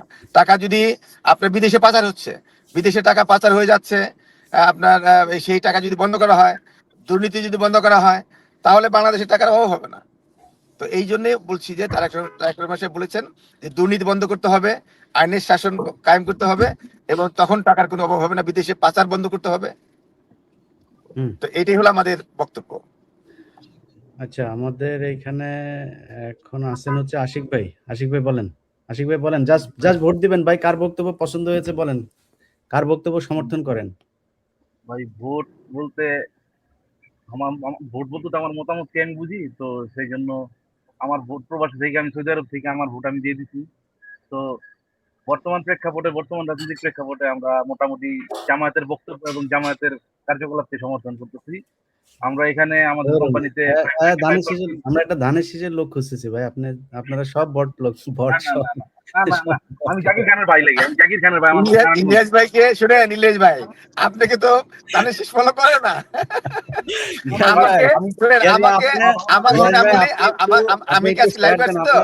আমাকে বলা হয়েছে জানেন, অনেকে বলছে যে ইলিয়াস ভাই এখানে যায়েন না। শুনেন, আমাকে বলছে যে ইলিয়াস ভাই টক শোতে আপনি যায়েন না। অনেকে যখন শুনছি বিএনপির লোকজন কয় যায়েন না, আমি না যাবো না কেন, আমি সেখানে কথা বলবো, বুঝছেন না? আচ্ছা গিয়াস ভাই, এখানে তো এই যে নুরামিন ভাই, আপনি তো ওই যে ওয়েটিং লিস্টের লোকগুলি দেখছেন, আপনি বলেন কার নাম, কাকে আমি ইন করব বলেন, নুরামিন ভাই বলেন। না ভাই, আমরা তো টক শোতে বসছি, আমি তো প্রথমেই বলছি যে বাংলাদেশের একটা খারাপ আজকে গিয়াস ভাই আমরা টক শোটা করার উদ্দেশ্য কিন্তু এই মানে উদ্যোক্তা কিন্তু নুরামিন ভাই। নুরামিন ভাই বলছে যে ভাই আমরা একটা টক শো করবো, তা আমি বললাম ঠিক আছে তাহলে লোকজনকে অ্যাড করি, তো সাথে দুই একজন ভিআইপি না হইলে তো আর হয় না, তো আপনারা নিলাম আর খালিদ ভাইরে নিলাম, আপনাদের দুইজনকে নিয়ে আমরা মানুষকে একটু ই করলাম। কিন্তু আমি এখানে কিন্তু ভাই সত্যি কথা বিশ্বাস করেন, আশিক ভাই আপনি আমাকে চিনেন? আপনার সাথে আমার কখনো পরিচয় হয়েছে? না না কখনো পরিচয় হয় না, তবে আমি আমার আপনাকে এখানে কোনো ইউটিউব থেকে পরিচিত লোকজন নাই অনেক ভাই। আগে থেকে ফলো করি। আপনি যে ফলো করেন, আর ইলিয়াস ভাই তো জামাতের পক্ষে, বিএনপির 14 গোষ্ঠী উড়াই দিচ্ছে। তো এই ভাই ইলিয়াস ভাইয়ের পক্ষে তো ভাই একটা মিথ্যা তথ্য আশিক ছড়াইছেন ভাই, ভাই। আশিক ভাই আর ইলিয়াস ভাই, আমি তো অনেক রাত হয়ে গেছে আমাদের এখানে, রাত প্রায় 3টা যাবো ঘুমাতে ঘুমাতে। তো আমি সর্বশেষে কথাটা বলে আমি চলে যাই। তো গ্যাস ভাই সত্যি সে ওনার অনেক পেছন বলছে যে আমি যাই না ইলিয়াসের প্রোগ্রাম। তো গ্যাস ভাই একজন সৎ সাহসী লোক, শুনে আসছে। ধন্যবাদ গ্যাস ভাই আপনাকে।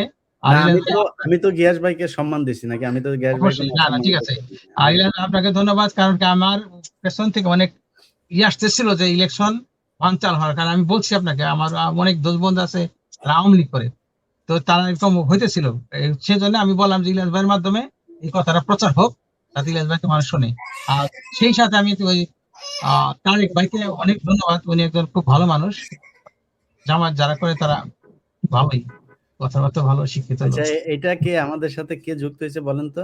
13 ভাই কথা আছে, কথা আছে। হ্যাঁ, তো তো ধন্যবাদ ইলিয়াস ভাই, আপনি এই প্রোগ্রামটা করার জন্য। আর সেই সাথে থাকেন, আরেকটু থাকেন, আমরা চলে যাব। এই যে আমাদের সাথে ইলিয়াস নামে একজন, ইলিয়াস ভাই বলেন। নামে আসসালামু আলাইকুম।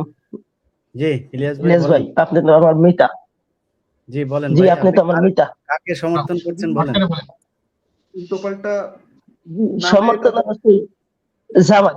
দর্শন। আমি সৌদি আরব থেকে বলছি, আমার বাসা ঠিক আছে। 70 সৌদি আরবের 70 টাকা খরচ করে দাঁড়ি পেপার আইনা, মনে করেন পোস্টাল বোর্ডের পেপার আইনা দাঁড়ি ফেলা সিল মারিয়া দিছি, আবার হ্যাবর দিয়ে দিছি। যেরকম যে নেতার দেশ পরিমাণ ধারণা নাই কোন জায়গায় কি চাষ হয়, কোন জায়গায় কি হয় না, ওই নেতার ভোট দিন কি করতে ভাই? ওই নেতাদের দেশের সম্বন্ধে কোনো ধারণাই নেই। আচ্ছা যাই হোক, ভাই ইলিয়াস ভাই, জাহিদ ভাই, জাহিদ হাসান ভাই আর বলেন। ইলিয়াস ভাই, আমার তো ওই যে কাছাকাছি এসে গেছি। হ্যাঁ ভাই, জান তাহলে আমরাও শেষ করে ফেলবো।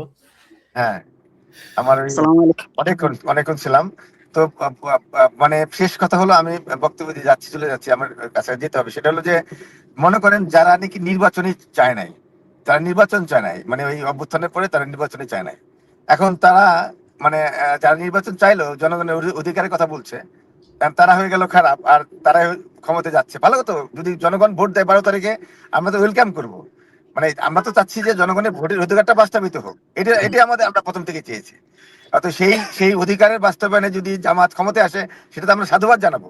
কারণ জনগণের অধিকার বাস্তবায়ন করবার জন্যই বিএনপি আপনার মানে আয়না ঘরে গিয়েছে, ক্রস ফায়ারে গিয়েছে, আপনার এই আমাদের দেশ নেত্রী বেগম খালেদা জিয়া জেলে গিয়েছেন, আমার তারা সাহেবকে বিদেশে থাকতে হয়েছে। তো এই সবকিছু মিলে তো গণতন্ত্রের জন্য, সেই গণতন্ত্রের জন্য যদি জনগণ জামাতকে ভোট দেয়, সেটা অবশ্যই আমরা ওয়েলকাম করব। আমরা জনগণের মানে সিদ্ধান্তে বিশ্বাস করি। এটা বক্তব্য। আমরা 3 জনকে নিব। জাহিদ হাসান ভাই বলেন, কার বক্তব্য সমর্থন করেছেন বলেন। ভাই, আপনাকে আমি বিশেষ করে আসসালামু আলাইকুম জানাইতেছি, কেননা আপনি আমাদেরকে সুযোগ করে দিয়েছেন এই জন্য। আর আমি আপনার ভিডিও কথা বলতে পেরে, আপনি জাস্ট তথ্যটা বলেন যে আপনি কার বক্তব্য সমর্থন করেছেন বলেন। আমি বিশেষ করে জামাতের সমর্থন করছি, তার বক্তব্য অনেক সুশীল, এমনকি অনেক কথাগুলো কোনো যুক্তি নেই, ভিত্তিহীন কথা, কোনো যুক্তি নেই। আর আমরা 2000 আমি একটা কথা শেষ হওয়ার পরে তাকে বললে আমি আমার বয়সটা যেতটুকু হয়েছে, আমি আওয়ামী লীগ বিএনপি শুনছি। আর আমাদের স্কুল ফার্স্ট বইয়ের ভিতরে সব আওয়ামী লীগ কিতা করছে না করছে, শেখ মুজিবের কি করছে না করছে, সব এড়িয়ে শুনছি আজীবন। আর আমাদেরকে মাথার ভিতরে এটা জিজ্ঞেস রাজাকার আর এমনকি রক্কাটা শিবির, এটা সেটা, আমাদেরকে এটা বললে আমাদের মাথাটারে খারাপ করে দিছি। আমার কথা যদি খারাপ লেগে থাকে, কিছু করার নেই ভাই, বুঝতে পারছেন? জি জাহিদ ভাই ভালো থাকেন। বক্তব্য লম্বা করার সুযোগ নেই ভাই, আমরা শেষ করে।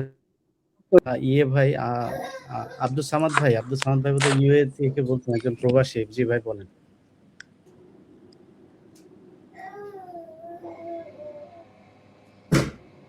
সামাদ ভাই, আপনাকে শুনছি আমরা, বলেন ভাই, কথা বলেন।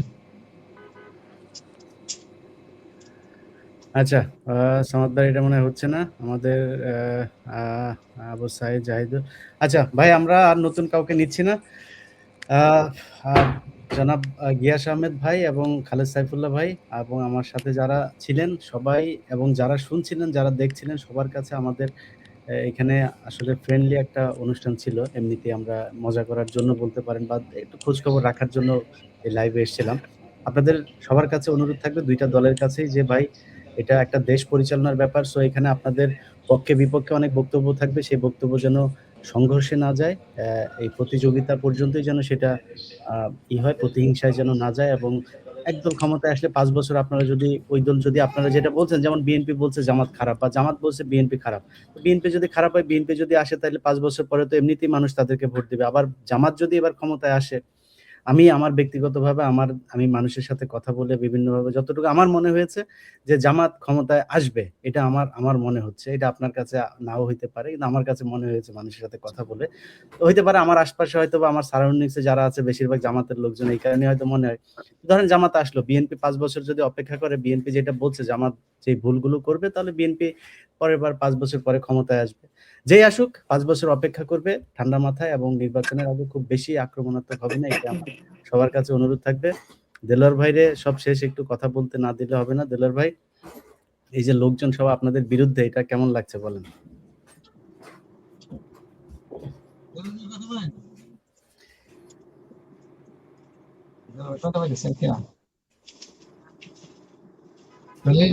ধন্যবাদ। শুনেন, আপনি শুনতেছেন? দেলোয়ার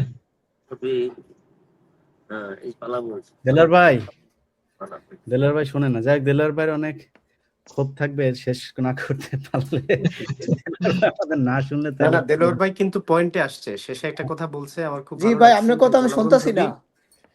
হ্যাঁ, আমরা কথা বলেন। আপনি মনে হয় আমারে মিউট করে রাখছেন। এখন আপনার কথা শুনতে পাচ্ছি, আপনি বলেন। আপনারে মিউট করে রাখলে ভাই আমার চাকরি থাকবে? জয়েন করবে, লেট হিম জয়েন अगेन।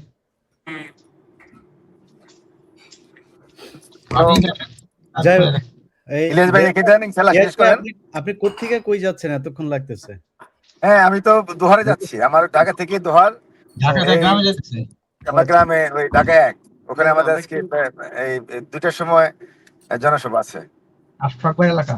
যাই হোক ভাই, এই আপনার দাঁড়িপাল্লা সরকার গঠন করলে, আপনি আমেরিকায় আসলে আপনাকে খাওয়াবো, পার্টি হবে।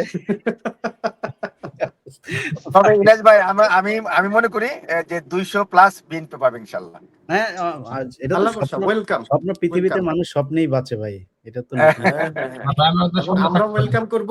এবং গ্যাস ভাই একটু আগে বলছেন জামাতকে জনগণ মেনে নিলে আমরা ওয়েলকাম করব। আমরা এই পয়েন্টের মধ্যেই থাকতে চাই আর কি। হ্যাঁ, অবশ্যই ইনশাআল্লাহ। জনগণের অধিকার বাস্তবায়ন করার জন্য তো আমরা আজীবন সংগ্রাম করেছি। না, এটাই ভাই, জামাত বিএনপি ২টা দল একসাথে জেল খেটেছে। এই খালেদ সাইফুল্লাহ ভাইয়ের সাথে অনেক মানুষ আছে যারা কিনা জেলখানায় ছিল, একসাথে ঘর বা বাসা থেকে ভাত নিয়ে যাওয়ার পরে সাইফুল্লাহ ভাই তাদের সাথে শেয়ার করে খেয়েছেন। সাইফুল্লাহ ভাইকে তারা খাবার এনে তারপর খাইয়েছেন। ৫ তারিখ না আসলে আজকে সাইফুল্লাহ ভাই জেলেই থাকতো এখনো। তো এই জিনিসগুলো আসলে আমাদের এই বিএনপি জামাতের ভেতরে বোঝা উচিত যে তাদের ২ দলের এই প্রতিযোগিতার ভেতরে যেন তৃতীয় কোনো পক্ষ সুযোগ না নিতে পারে, এতটুকু সৌজন্যবোধ আমার মনে হয় থাকবে। এটাই সবার কাছে অনুরোধ। সবাই ভালো থাকবেন প্রিয় দর্শক। আমার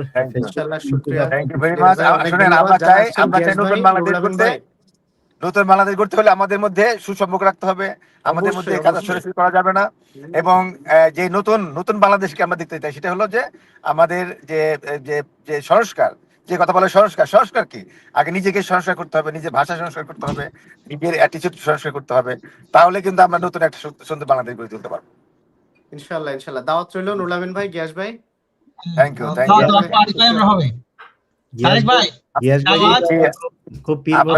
নিউ ইয়র্কে আসলে নক করেন। আমার বাসায় পার্টি দিচ্ছি, বুঝছেন? Valentine day. জামাত পাস করলো আমাদের, আর বিএনপি পাস করলো আমাদের। আমার একটু ঠিকানাটা দেন ভাই, আমি হাজির হয়ে যাব ইনশাআল্লাহ। না, ভ্যালেন্টাইন ডে তো আবার জামাত আপনাকে বলবে হারাম। আমরা একটা এলাকা ভ্যালেন্টাইন তো পালন করে হারাম বলবে আপনাকে আউট করে দিবে। মানে 14 ফেব্রুয়ারি, আচ্ছা, জাস্ট এ ডিফারেন্ট ওয়ে। কিন্তু 14 ফেব্রুয়ারি বিএনপি আমার জামাত। এটা ভিতরের কথা বলি। আসলে ইসলামী শরিয়ার ইনসাফ, এই শরিয়ার পুনর্ভাষায় ইনসাফ, কিন্তু বাংলাদেশের প্রচলিত